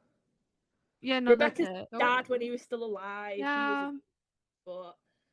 That's it. Yeah, the rest they all suck. Yep. Yeah, they all suck. We don't know anything about Ren's parents sucked, but we don't know anything about the other king's parents. Well, you'll find out. I'm not getting great vibes from Alexis's parents because they're forced. Yeah, I mean, obviously, they grew up in the world where. Oh, Alexander's parents are good. Oh yeah, I forgot about. They're Oh good yeah, parents. And Aubrey's parents. Oh, Yes. her dad. Yeah. Yeah. I told you once I finish a book, it's none of my God. Let me live. Yeah, with the Kings, it's very much you'll learn a lot about the parents because there's a lot of things that are going to happen. I'm trying to say it without saying spoilers. Yeah. There's a lot of things that happen that were like boiled down. Basically, the Kings is going to have there won't be a lot of crossover with other books because there's going to be a big time jump from when Tainted Crown took place to when the first King book takes place. There's going to be a time jump of probably around 10-ish years. So we'll jump into the future, and you'll basically Alexis has I can tell you this because it'll pretty much be the beginning of the first book. Alexis has been gone that whole time, and in that time, Yeah, because she's still gone in Alexander's book, and she's still gone She at wasn't the at Logan's funeral. she's basically disappeared, and you know there's someone that's helped her disappear, like helped her stay hidden. And when Is it we Elle? return, is it what? Is it Elle? No, it could be. Wouldn't be surprised. Yeah, wouldn't be surprised. She'll probably pop up in the King world at some point, but yeah, so she's been gone the whole time, and in the time that she's been gone, even though Ren has been obsessively looking for her, he's also made himself into a fully fledged king. He's been with the guys since the morning after, like, Alexis disappeared. By the time we see him, he's a very successful CEO of his own company. The tables have very much turned when they see each other again, whereas, like, he's the one with the power, he's the one with the money kind of thing. So it'll be a bit more of like a cat and mouse again, where you'll get to see the playful side of them before, like what you didn't see in college but was hinted at of how they interacted with each other. Mm-hmm. And then obviously you'll have to remember she left behind a marriage deal that she was supposed to have with Paxton when she left. So there'll be a lot of the parents' involvement, like, and you'll see how the kinghood world works. Because I always see a few things where people like left bad reviews where they were like, oh, why did anyone even care about the secret society when they were leaving college anyway? And it's like, well, yeah, it wasn't just a college secret society. That's what people think. It's a very high up, powerful secret society that's not really talked about. Yeah. So you'll see a lot of the like dynamics when we dive deeper into the world, basically. I think Theo's gonna be my favorite in that series. Me too, but at the same time, I don't know. Ren and Theo are gonna be. I think they're gonna be besties. Yeah. I was just about to say I can tell you that they are besties. Yeah. As soon as Theo was like, I like him after he like killed somebody, I was like, I know it gave when Aubrey met him in the bathroom too. Though. Yeah. Theo's my favorite. I'll tell you that. Theo's my favorite out of the Kings. He's also my most psychotic, I will say. Yeah, I love crazy men. Wait, most psychotic out of them all or out of the Kings? Oh, that's a good question. Because like we're comparing him to like Ash or Lincoln. And... I would say he's probably going to give Ash and Link a run for the money with what I have planned. Okay. What about Caden? Because I get like major psycho vibes from him too. Yes, he's a psychopath. He's a full psychopath. Perfect. Love him already.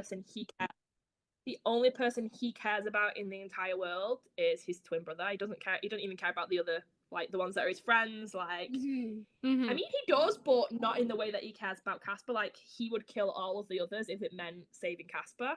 Yeah, and his girl will really push that to the limit.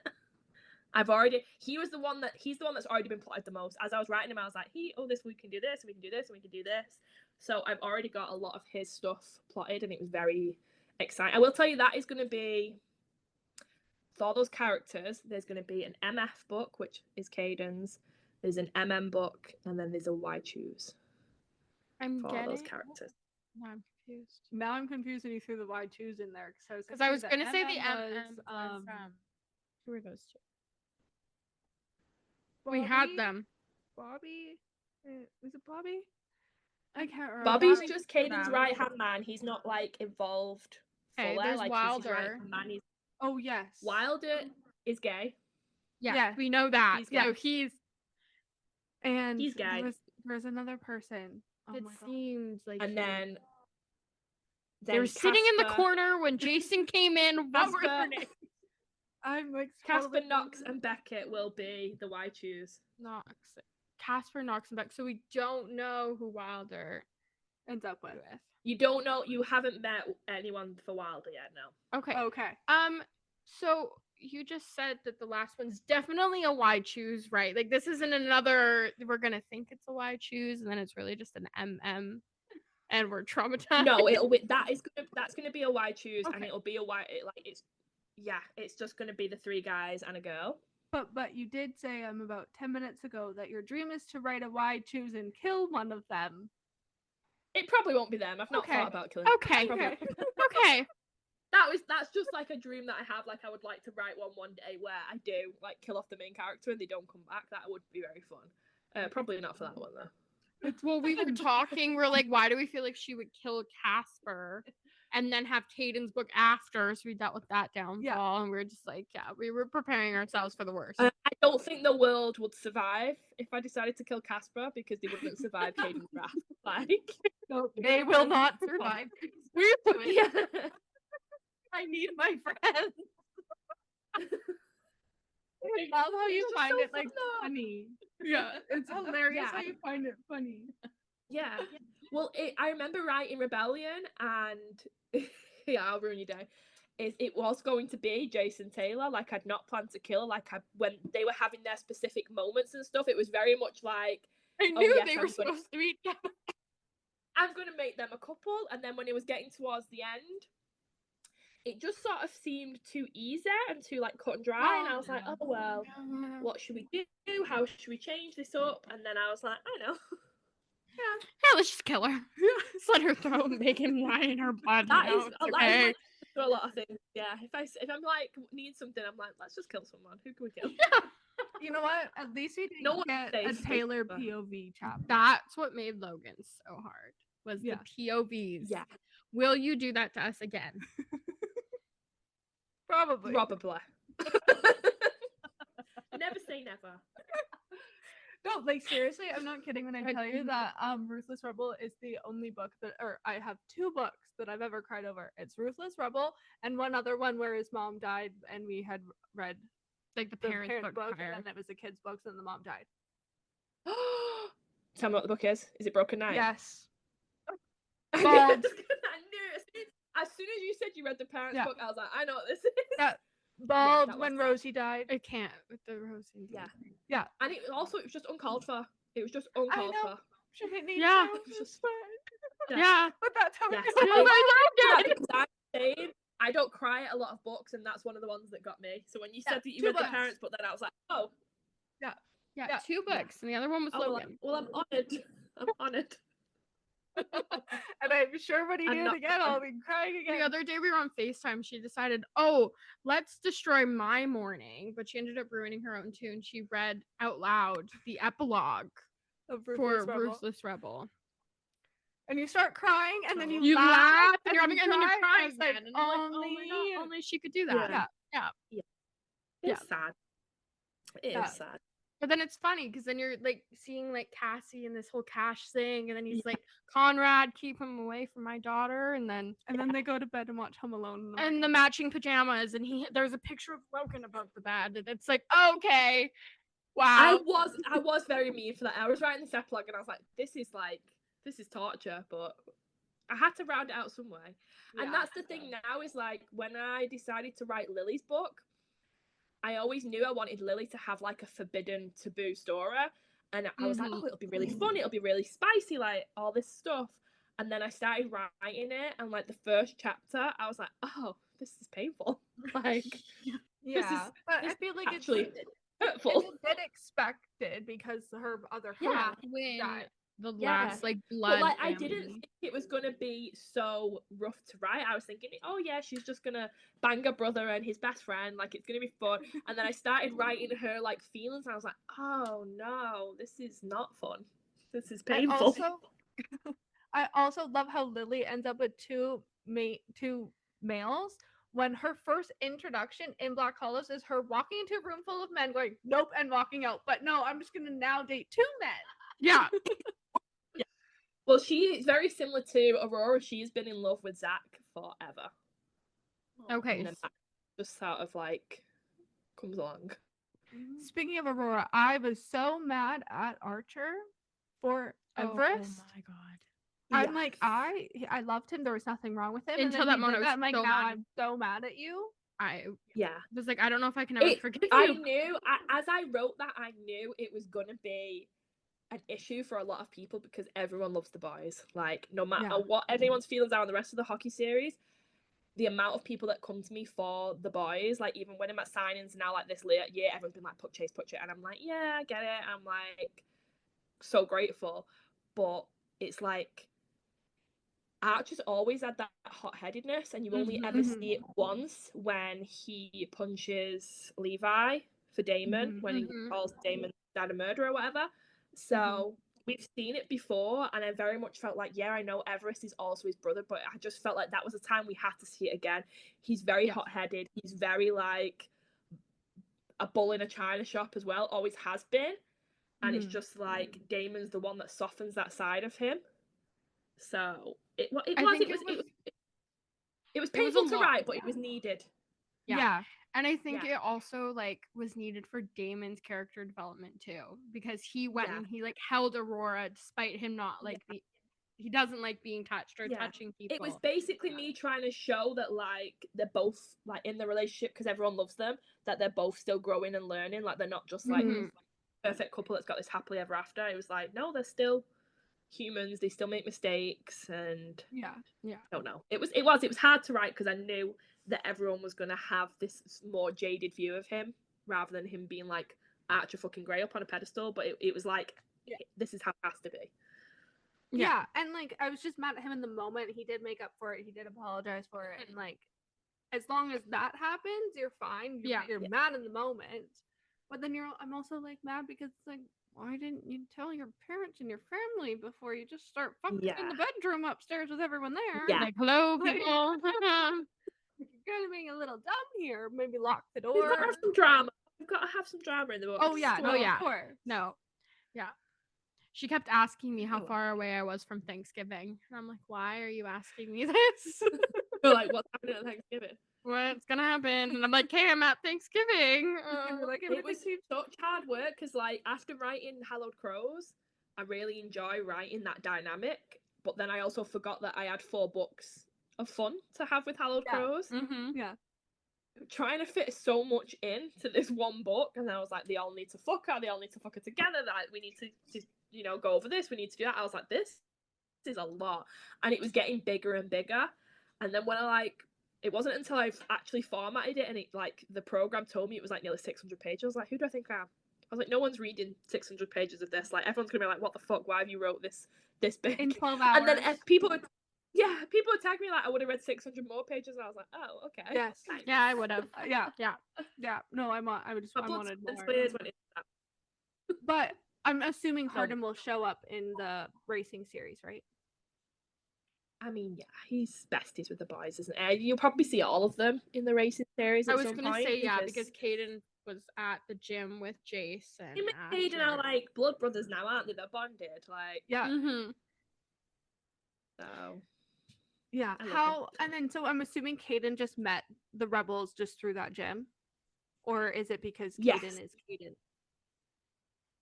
Again, it's a bit of the same. So like I think when you've got towns that are that close together and a lot of big personalities in that town, you're gonna know what's going on in the other towns. Like the gym that they were in is obviously Jason Marcus's gym. You open up a gym like that that's like doing stuff like that, other people are gonna hear about it. And then obviously at the underground, Caden also has the pits, which is his fighting area where he does like some illegal fights and stuff like that. So it's sort of like naturally going to cross over in that sense. So he's going to have somewhere where he's going to want to work out where he can go and not be interrupted by lackeys and stuff like that. So no, that makes sense. I just didn't and know psychos just stick together, don't they? Yeah, of course. exactly. Caden goes like the black bear, like of course. Oh no, it was hilarious when Lincoln was like, "Oh, they just hate each other sometimes."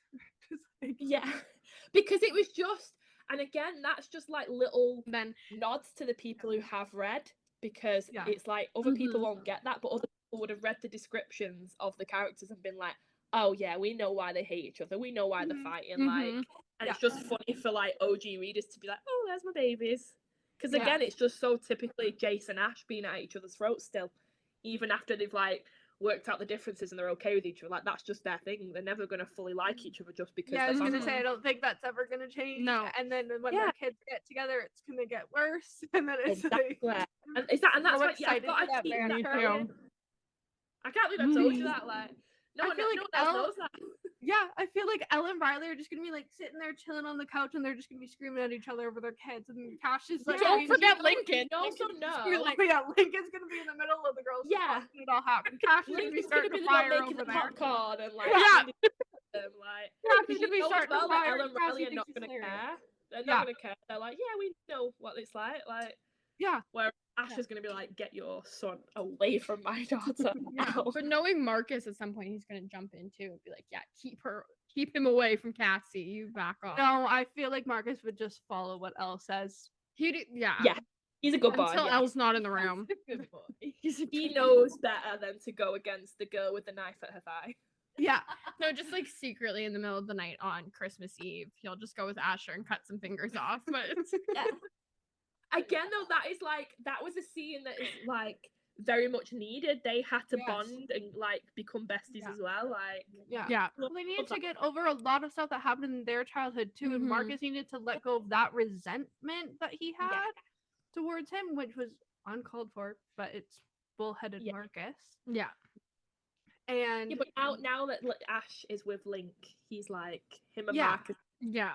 for life. Like, he Yeah. knows he's not coming after his girl. He's like, yep, that's fine. yeah, Take my yeah. No, I think they really needed that just to Mm-hmm. get over the animosity that Marcus had, because Asher was like, dude, I don't understand what the fuck your problem is. yeah. Ash was just like, I oh my want God. your friend, I don't want your girl. Yeah.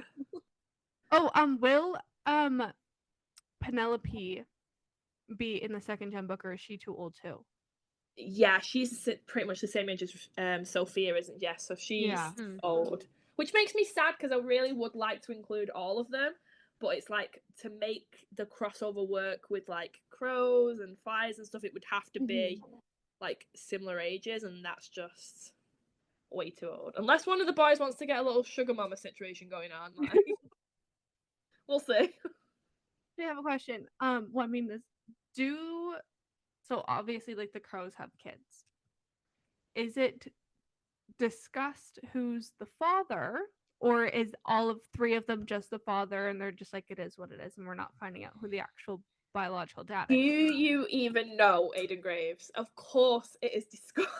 Of course he is the one who knocks her up first, and he is very much a smug asshole about that with the others.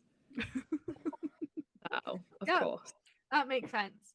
But like, the kid, is it like they're all their dads, or it's all of them are dads, but it's more like Aidan will just be like, oh well, I knocked her up first. The same way as that, like, when they got married, he's the one that legally got to marry her, and he's the one that kept like, my wife. Yeah. It'll be the same sort of like silly little possessiveness that would only make Aidan. Yeah, and Killian and Ezra are like, okay, they're just like, yeah, whatever, we don't care. Yeah, like, yeah. No, that makes sense. I just didn't know, like, because like sometimes it's like, hey, this is your dad, but like, all the same no. So the crows are going to have 3 children, 2 twins. So you'll have the twins, and then one that's a year younger. So it'll be two of the crows will be dads officially, but all 3 of them will get, or like the kids will call them all dad. Who doesn't get to be a dad? That's sad. I'm not telling you that. But this also makes me curious what Everest, Aurora, Griffin, and Hardin. Same thing. Well, no, but would it, because Everest and Aurora's parents aren't going to get a divorce. Oh yeah, they're together. Does Everest have to let go a little bit? their kids aren't included in the next gen timeline so far, because when I plotted the next gen, I had not yet plotted. So basically, when I started plotting the hockey series, I plotted the first 4 books, like the main books, and I knew all the couples who was going to be. So like I knew what I wanted. I knew like Josh and Hella. I knew Archer and Damon were going to be, and I knew that Alexander was going to be with the coach's daughter, even though she didn't have a name yet. Like I knew all that. So when I started thinking about next gen, I was like, oh right, well who would have kids? How many kids would they have? How old would they be? I plotted that, and at the time I plotted that, I didn't have the Puck Boys plotted in my mind, because they only came to me when I started writing the Puck Chase, and I introduced Aurora, and we got a look at that, and I started thinking, oh, like I kind of like this vibe. So right now they're not involved in the timeline, but that's not to say they won't get included. That'll just be whenever it's time to come and write those books, which is a long way off yet. Then I'll look at it then. But I'm assuming it'll probably be the same as like Aiden, where Everest is gonna be like, me first. Or would it be like Hardin, like with that school, he's the one who claimed her because Everest technically couldn't. Thinking about it right now off the top of my head, I would probably say it would be Hardin that would knock her up. Like he's the boss, whether Everest wants to think he is or not. Like True. Yeah, it's really Hardin. Like, do any of them get to play professionally? Because we never like got sort of that. Yeah, because they're in school when theirs ends in their epilogue. You know what? I've not even thought about it, because I only thought about it with the others in the first 4 books, because I knew when I wrote Puck Boys that we'd be jumping ahead a couple of years, so we'd have to see that. So I would say, yeah, I'd probably say they all play professionally. I guess you'll find out in the Miles books, won't you? Because whenever it'll be further out, so you have to wait and see. I feel like Everest and Archer playing against each other would be hilarious. That actually would be amazing. Like the on ice banter between the two. Yeah, and like Everest just repeatedly slamming into the boards, being like, "That's for the time you beat me up." Like, yeah. I mean, like, you see your sister over there. Yeah, she's just wearing coming my on jersey, not and yours. immediately like getting a penalty for attacking him for no reason and getting sent to like every game, doing that for fun. Like and that's Damon so and Everest Aurora coded. sitting there like, guys, come on, like, can we actually play a real game of hockey here? Literally, like Damon, Hardin, and Griffin just being like, for fuck's sake, again. Yeah, I like that idea. Yeah. No, I think them playing against each other would be so fun. I like that idea. And I'm pocketing that for later. I love how Josh and Nova end up on the same team. It had to be done. It had to be done, because no matter what, then like Josh is never gonna like him. It won't matter. It won't matter when they have babies. Like if I like get to the next gen, but you will see that hatred still going strong. Like he will never accept him. He just hates him. And it's very fun. That'd be hilarious. Yeah. So. And I'm assuming obviously Archer and Damon adopt. Let me check my list again. Where's my list? Oh, I haven't. I'll tell you what, I haven't got anything written under them yet. Oh.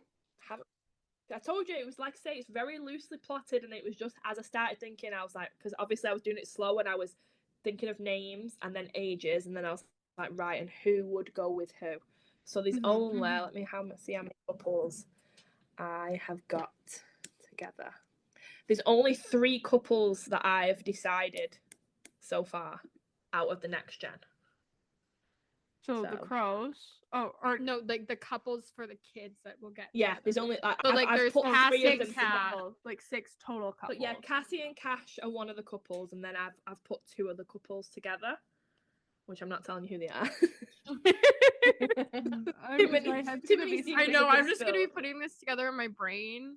And like, okay, for that person, and this would be funny to see them like deal with each other. And yeah, this is gonna be a non-stop combo. It's me thinking about who will not only suit each other, but also who would cause the most chaos together. So that is like essentially what I've been thinking of, like pairing them up. Yeah. And also it'd be very fun to, like, if you think about the Crows and the Rebels, is like they're very much friendly now. Like you say, you've heard like Graves say, oh, El King's did this. They're very much, they live in the same town, they're on the same team kind of thing. So by the time we get to the next gen, their work will be very intertwined. Like the parents will be very intertwined. So also the kids will be very intertwined. And yes, they'll be brought up wealthy and in the best schools and stuff like that, but they're also being brought up in the criminal underworld versus the flyer children who, yes, are being brought up in the same wealth, but are also being brought up in like the celebrity lifestyle without that criminal element. So you're going to have very like conflicting personalities when the couples start to cross over, because you've got these very like, you know, well-mannered, nice kids who think the world revolves around them. I'm trying to picture Nova Darkmoor in a room with Killian, Ezra, and Aiden, and I don't see that going over very well. I'm like, you will see it go over. Yeah. I feel like Josh, because he's a little bit, he knows Lincoln, he knows Asher and stuff, he's just a little bit more accustomed to it. But I feel like... And again, you have to remember Josh has been brought up with that wealth. So even though he's not directly involved in any like crime or anything like that, he also knows that world and knows the people that frequent that world. The same as Alexander Rain. He knows that world. He knows the people that frequent it. Whereas like Nova didn't grow up like that. He didn't grow up with wealth. He grew up, you know, single mom working his jobs to like make ends meet. And like Damon is the same. He grew up in a bad household. It's like, yeah, he's got Jasper, but he's not directly involved in that world. So yeah, a lot of conflict and chaos that would like be happening. Jason Alexander in a room would also be hilarious. Oh my god, yeah. They'd be I actually made a joke when I was writing Alexander that Alexander is basically Jace without the trauma. Yeah. No, he is. He is. They are the same. They're both chaotic little playboys who have man whores brought to their knees by the one girl. It's just that Jace got a lot of trauma and Alexander's got a lot of money. Yeah. That's it. I know. I love his pink teapot. Oh my god, the tea. The teapot. The tea. That's just me, because I don't drink coffee. I'm a big tea drinker, and I was like, I really want this. And because he's half British, I really just wanted to like really on the nose play into that. It's hilarious. I just love that it's pink. Yeah, of course it is. Of course it's pink. It's Alexander. Like again, it was just like there was no need for it. It was just funny to me. And one of my favorite things, and I remember like from very early on when I introduced the fact that he likes drinking tea, and like it's in book 1 where Nova's like all heartbroken and Alexander's like, do you want a cup of tea? And Archer's like, of course he doesn't want a fucking cup of tea. Like, no. I at that moment I already decided that when it got to Archer and Damon's book that I was going to recreate that scene and have like him offer Damon a cup of tea and be like, no, he doesn't want a cup of tea, and Damon's actually like, yeah, a cup of tea's actually be really nice, thanks. Like I already knew straight away that was going to go in just because I thought it was funny. And now they have like weekly teas together. Yeah. I was writing and I was like, wouldn't it just be funny if they were like, now have like a little tea date?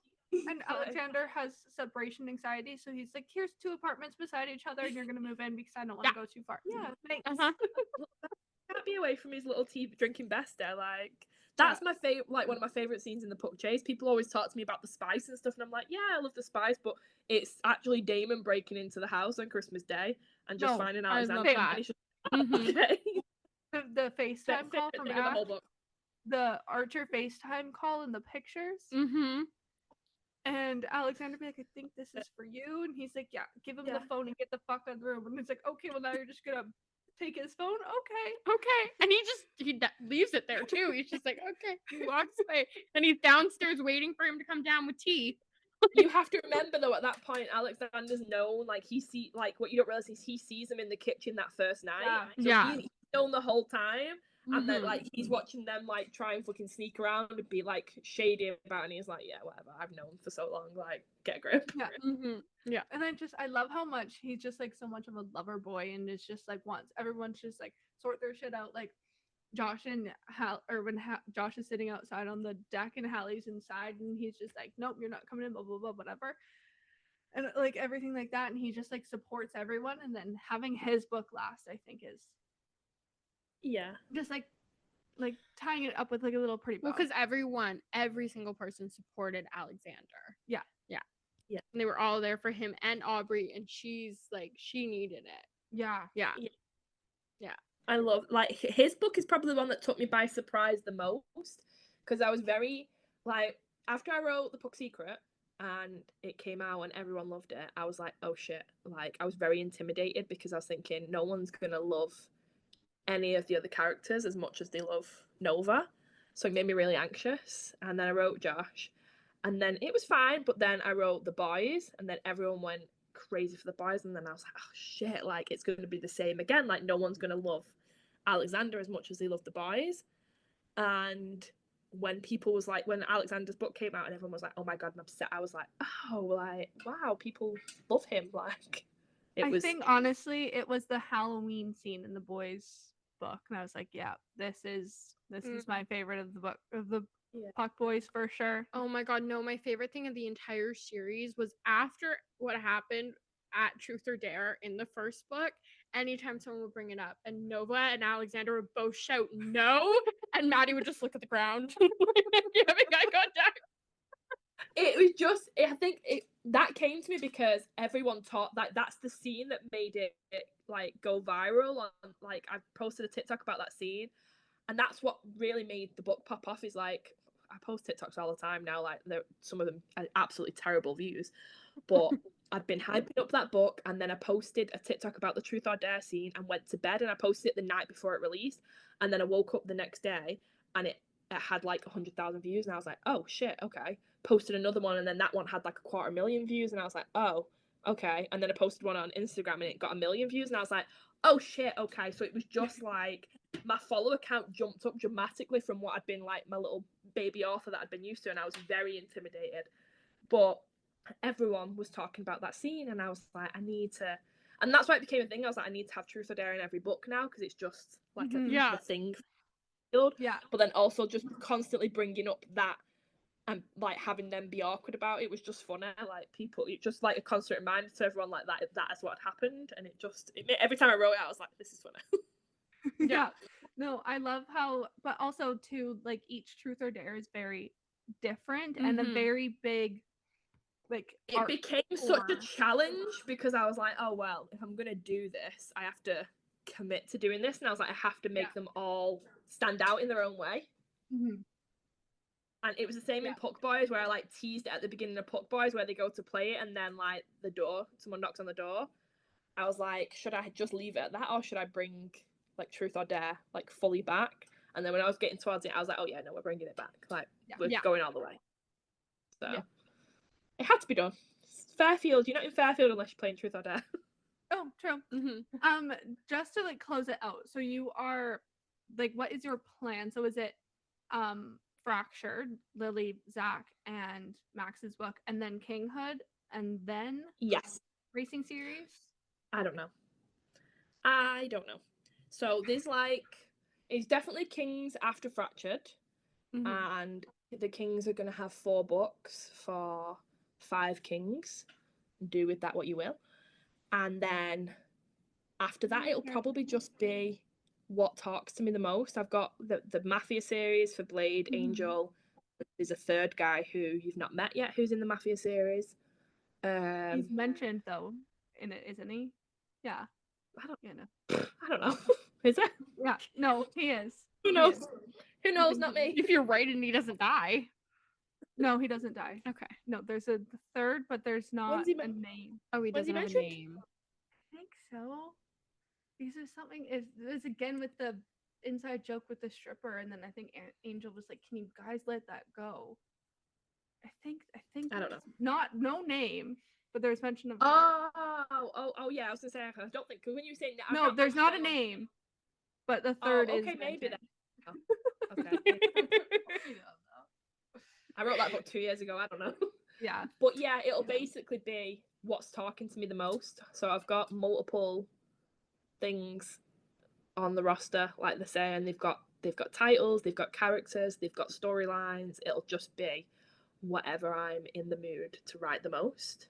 Probably the racing series, because I may even work on the racing series alongside the Kings, like, because sometimes I'll be like writing whatever's what I call my deadline, which I'm like, I know that's my next release, and then if I'm getting a bit too stressed, I'll like take a day off and then just go and write something for fun. And I think I'll probably end up working on the racing series for fun, just because I'm in love with the characters right now and they're like won't stop talking to me. So I might end up working on them both at the same time. We'll see.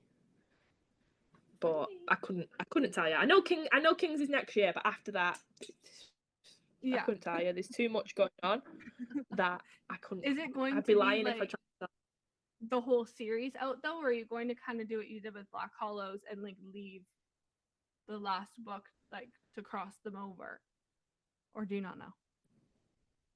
To cross what over? The Kings? Well, like you know how, well, not necessarily. So you know how you did Black Hallows the first 4, and then there was a gap between like Hallowed Crows and then the first 2 Boys and then Ruthless, or will the whole series come out as like the whole series will come out next year, and then also there'll be a limited amount of crossover just because of the time jump that takes place in the series, because this is where the world will get awkward, because then when I do release like Angel and Blade's book and stuff, we'll sort of be going back in time on the timeline. And that's why a lot of people have been like, when are we getting Kings? When are we getting Kings? But because I cross everything together, it's very hard to to have wanted to do Kings, because I knew that there was going to be a time jump to make the storyline work. And because everything is so intertwined, it then will mean, like I say, so when I go back to do the racing series, that will technically go back in time. When I do the Mafia series, that will be going back in time. So Kings will have limited crossover just because otherwise it'll be fucking hard work to like go back in the past and be like, right, what are they up to, or decide what people are doing in the future. No, that makes sense. But at least we won't have to wait for the last one to come out. I was dying. I'm like, where's Lincoln's book? I need Lincoln's book. Yeah, that is. And then you got it. And then I got it and emotionally destroyed. I bet you weren't saying that when you got it. It's so funny as well when people tell me that it traumatized them, because when people ask me about it, I'm like, oh, it's my favorite book. And they're like, no, I love it. It's my favorite book too. By far, it's my favorite book. Yeah. But it always makes me laugh as well, like when someone reads Revival of the King compared to Ruthless Rebel, because there's like nearly 3 years between the time they was written. You can really tell the difference in the writing. It's like if I could go back and make the trilogy like better, then I would, because obviously I was very new. There's loads of things I would do better and loads of scenes I would go more in depth on, but obviously you just learn and grow as a writer.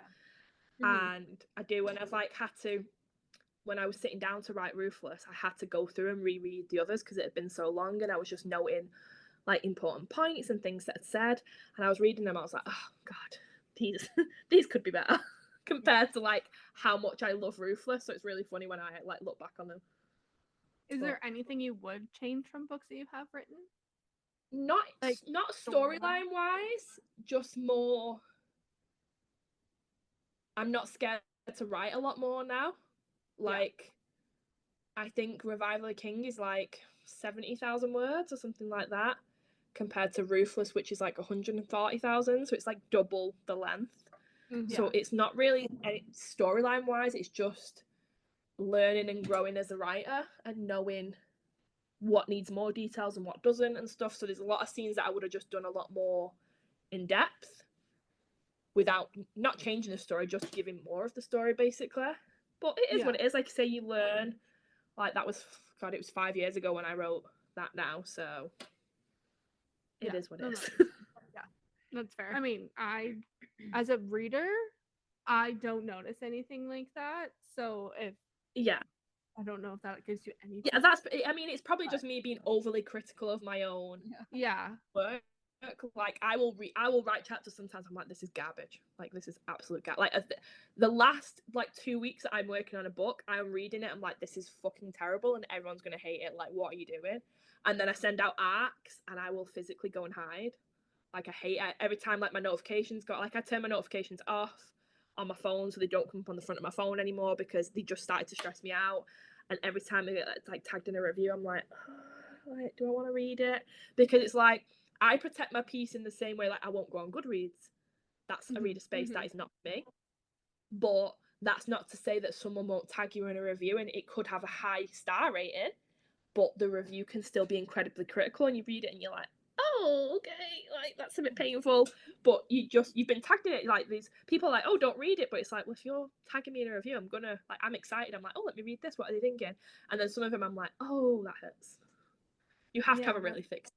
Have to have a really thick skin. Yeah. That's my. I'm like, my friend is writing her first book now, and she's asking for advice and stuff. And I'm like, you want advice? I'm like, don't give your real name out. I was like, don't show your face, stay hidden. I'm like, don't read your reviews. I was like, don't read your DMs. Like, someone was messaging me last week and they were like, I really hate Everest. I hate him. And I was like, okay. Like, that is a message for your reader bestie, not for the person who wrote him. Like, okay. Yeah. And I was just like, what do they want me to say back to that? Like, I was just like, I'd be like, okay. I'm sorry. Like, okay. Lots of people love him. Yeah, I was just like, oh, okay then. So, yeah, it's like, I'm someone who, I try to read all of my DMs. I try to reply to every reader, because when I first started, I didn't have, like, I remember, like, when I wrote Revival King, I had, like, 19 people sign up for an arc, and that was it. And that at the time, I was like, oh my God, 19 people have signed up. Like, that was amazing to me. And, like, some of those people now are still on my arc team. Like, I have a very small arc team and people ask me to open it all the time and I just don't. But it's because the people that are on it are people that have been with me for years, and I'm just like, oh, so scared of letting new people on there for no reason. Like, there's no reason to not let people on there, but it's just like intimidating. Yeah, and I get messaged about it all the time, and I'm like, I know I should really put a sign up, and like, say when I put arc forms up now to get an arc, literally hundreds of people fill them out, and I'm like, it's still. And I say to I'll say to my friends, I'm like, oh, this really big author, and he's like, you're a big author. I'm like, no, I'm not. He's like, I'm not. I'm like, I'm a baby. Like, I'm a baby, and he's like, no, you're not. And I'm like, no, I am. I'm a little baby. Like no one knows who I am. So, I mean, it's a rare London, and like, I had a queue the whole day, and I was like, this is weird. And he was like, why? And I was like, why are all these people waiting, like, for me? And he's like, I've told you. He's like, people like, and I'm like, no, don't be silly. And I don't think I'll ever lose that feeling. I think honestly it will get bigger because people are now people find Black Hallows. I'm seeing a lot more TikToks, reviews and stuff about Black Hallows. I'm like, and that's at any time now. Like, I get tagged in things every single day, and I'll always try and repost everything on my story, like in my DMs and stuff. If I get tagged in reviews, I'll like share them to my story. And it's always the flyers. Or like 95% it's the flyers.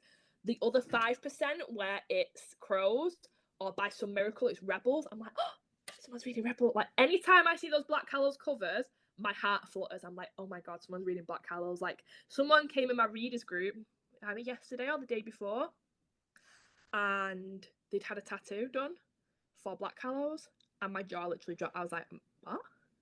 Like, that is insane. It was like, I've been already planning one, but I have like got a picture of my phone ideas in my head. They've had like the little forest and the stars tattooed. They've put the king and queen chess pieces on either side, and at the top it says "Make a wish," and then underneath it says "Pinky promise" with a little dagger, and then it says "Always." Okay. Oh my God. Oh my God.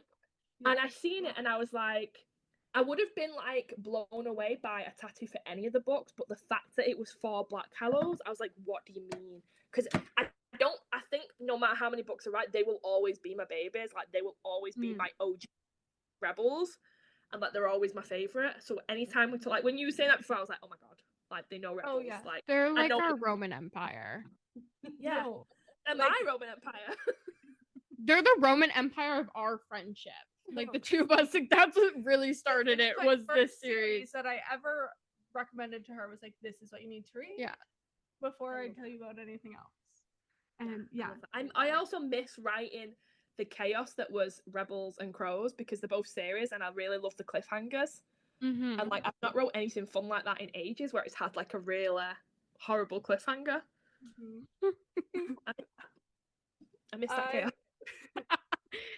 I was so glad that the first three were out by the time I found Black Hallows, because if it ended with the cliffhangers I would full breakdown, full crash. Think about the people who read Distrust when book 2 wasn't out. Oh yeah, no. There was a 6-month gap in between Distrust and Dishonor coming out, and you thought all three of them were dead. or multiple people were And there. no one knew what was going on. Yeah, everyone was like, fuck. The amount of like messages and stuff I got, and I was just like, fun. Fun. Oh yeah. I do. That's the chaos I miss. I miss having like a horrific cliffhanger like that, and then just like going back into my writing cave and letting the chaos. See ya, guys. I'll come back when the book's done and we got it. Let me know. Literally. Yeah. But I've not got any series like that planned. All the series that I have planned are like series of standalone books, and it's not as fun. Oh yeah, that makes sense. Not as fun. Can't have as much chaos with that. I feel like Caden's gonna bring enough chaos for the Just on his own. or Ren's gonna bring enough chaos. Yeah. Ren, I am so excited for Ren because I already know so much stuff. Like I've got so many notes written for him, and like that. Bear in mind, Ren is very fluid in his sexuality, as are most of the kings. So there's a lot of fun scenes planned. Yeah, I feel like they're gonna be like really, really fun books to read. And I'm very excited. I'm very excited good for. times. I'm also excited for Ren to be like, because he was already had a powerful aura about him. Like he didn't give a fuck. Like he killed that guy. Like he was already like owning shit. But now he's a fully fledged king, and he runs $1 billion empire. Like he's gonna be so much more fun to cause chaos and not give a shit about It's gonna be more of a dick, and it's gonna be hilarious. Yeah, exactly. Yeah, I'm so excited. Yeah. Okay, well, we'll let you go. I know it's 3 hours ahead there. I didn't even realize it was getting so late. We've been having too much fun. It's I just know, not that's wrapping us up. either. It's 11 o'clock. You're on vacation. We'll let you go. It's gonna be Thank my you. daughter. Sorry, my daughter's still up downstairs. I told my husband, I was like, let her have games night. Like she can wait up for me. Aw. And she was like, how long are you gonna be? I was like, these things are usually an hour. And she was like, you're leaving me for an hour. I was like, it's an hour. She said, but then you're gonna leave me all night. I'm like, what, to sleep? Like, it's an hour. Like, she's very much a Velcro child, and I know that I'm gonna go downstairs and she's gonna be like, that was 2 hours. How dare you leave me for 2 hours? So it's all your fault. I'm gonna tell her it's all your fault. I'm gonna tell her it wasn't me. Yeah, you can blame it on us. Like, sorry, those girls Yeah, were I'm like, shut it's up. their fault they kept me there for too long. Thank you Yeah, so no, much for I'm taking time and talking. It's been to really us. fun. Thank you so much. We had so Right, much no, fun thank you so talking much. to you. Right, no, it was nice to meet you all. Thanks for You having me. too. Bye. That was one of the best experiences of my entire I could life. talk to her for the rest of my life. I seriously could have sat there for days and just talked to her. Yeah. That was just I just need to know everything about every the little worlds thing that we she's need to building. know. Yes. I still even going back and I'm like, oh, I need to ask about this. Oh, wait, what about this? Oh, what about this? Yeah. There's so many questions I still have, yet we asked like 1,000. Yeah. I love how Truth or Dare started in Reckless Rebel. Oh my god, yes. Yeah. But forgot to talk about that because we just, you guys listened to it. It was a little bit of a shit show, but it was so much fun. And we just want to thank you again, Jan Wright, for doing that interview with us. We had a great time. And I know. Want to come back? I have more questions. yeah. You want to come back again and again? I just need to know I more. don't think we'll ever run out of questions. No, I think especially. Can we just have a standing interview with you every Like 3 books? Yes. Yeah. About every year. Okay, now Mhm. what's going on? Who's this? What about that? Blah blah blah blah. Because we constantly have questions. Constantly. But And we DM you, but talking in person was even better. We could get them all answered. yeah. Not You that feel we less did. annoying. Yeah. But yes, thank you again, and thank you guys for listening. We really hope you enjoyed and learned more about our favorite little rebels and We Black hope that Hallows. If you haven't read them yet, You go and listen that to you them right. Listen to them. Go and read them, and then listen to our podcast about them because We could talk if you guys want to talk to us about them. Go We'll right talk ahead. about them all day. we'll talk to you. I'm not joking you when I say we talk about something Gian Wright daily, and 99% of the time it's Black Hallows. So feel free to message us about them if you want, because I will gladly talk If you about want my someone to favorite go book series crazy ever. over Black Hallows, we're the right people to talk to. We are Black Hallows #1 fans at this point. I Yeah, swear. seriously. Well, Duchess, you're probably above us. Oh, sorry. Sorry. Yeah. but we're number 2. Anyway, thank you again, G and Wright, and thank you guys for listening. We really hope you enjoyed. We have more interviews coming, so stay tuned for that. Stay tuned. Stay tuned for our new episodes. Stay tuned for the bookish breakdown. Stay tuned for Fluff Fridays. We've got so much content, and we hope you guys enjoy. Bye, guys.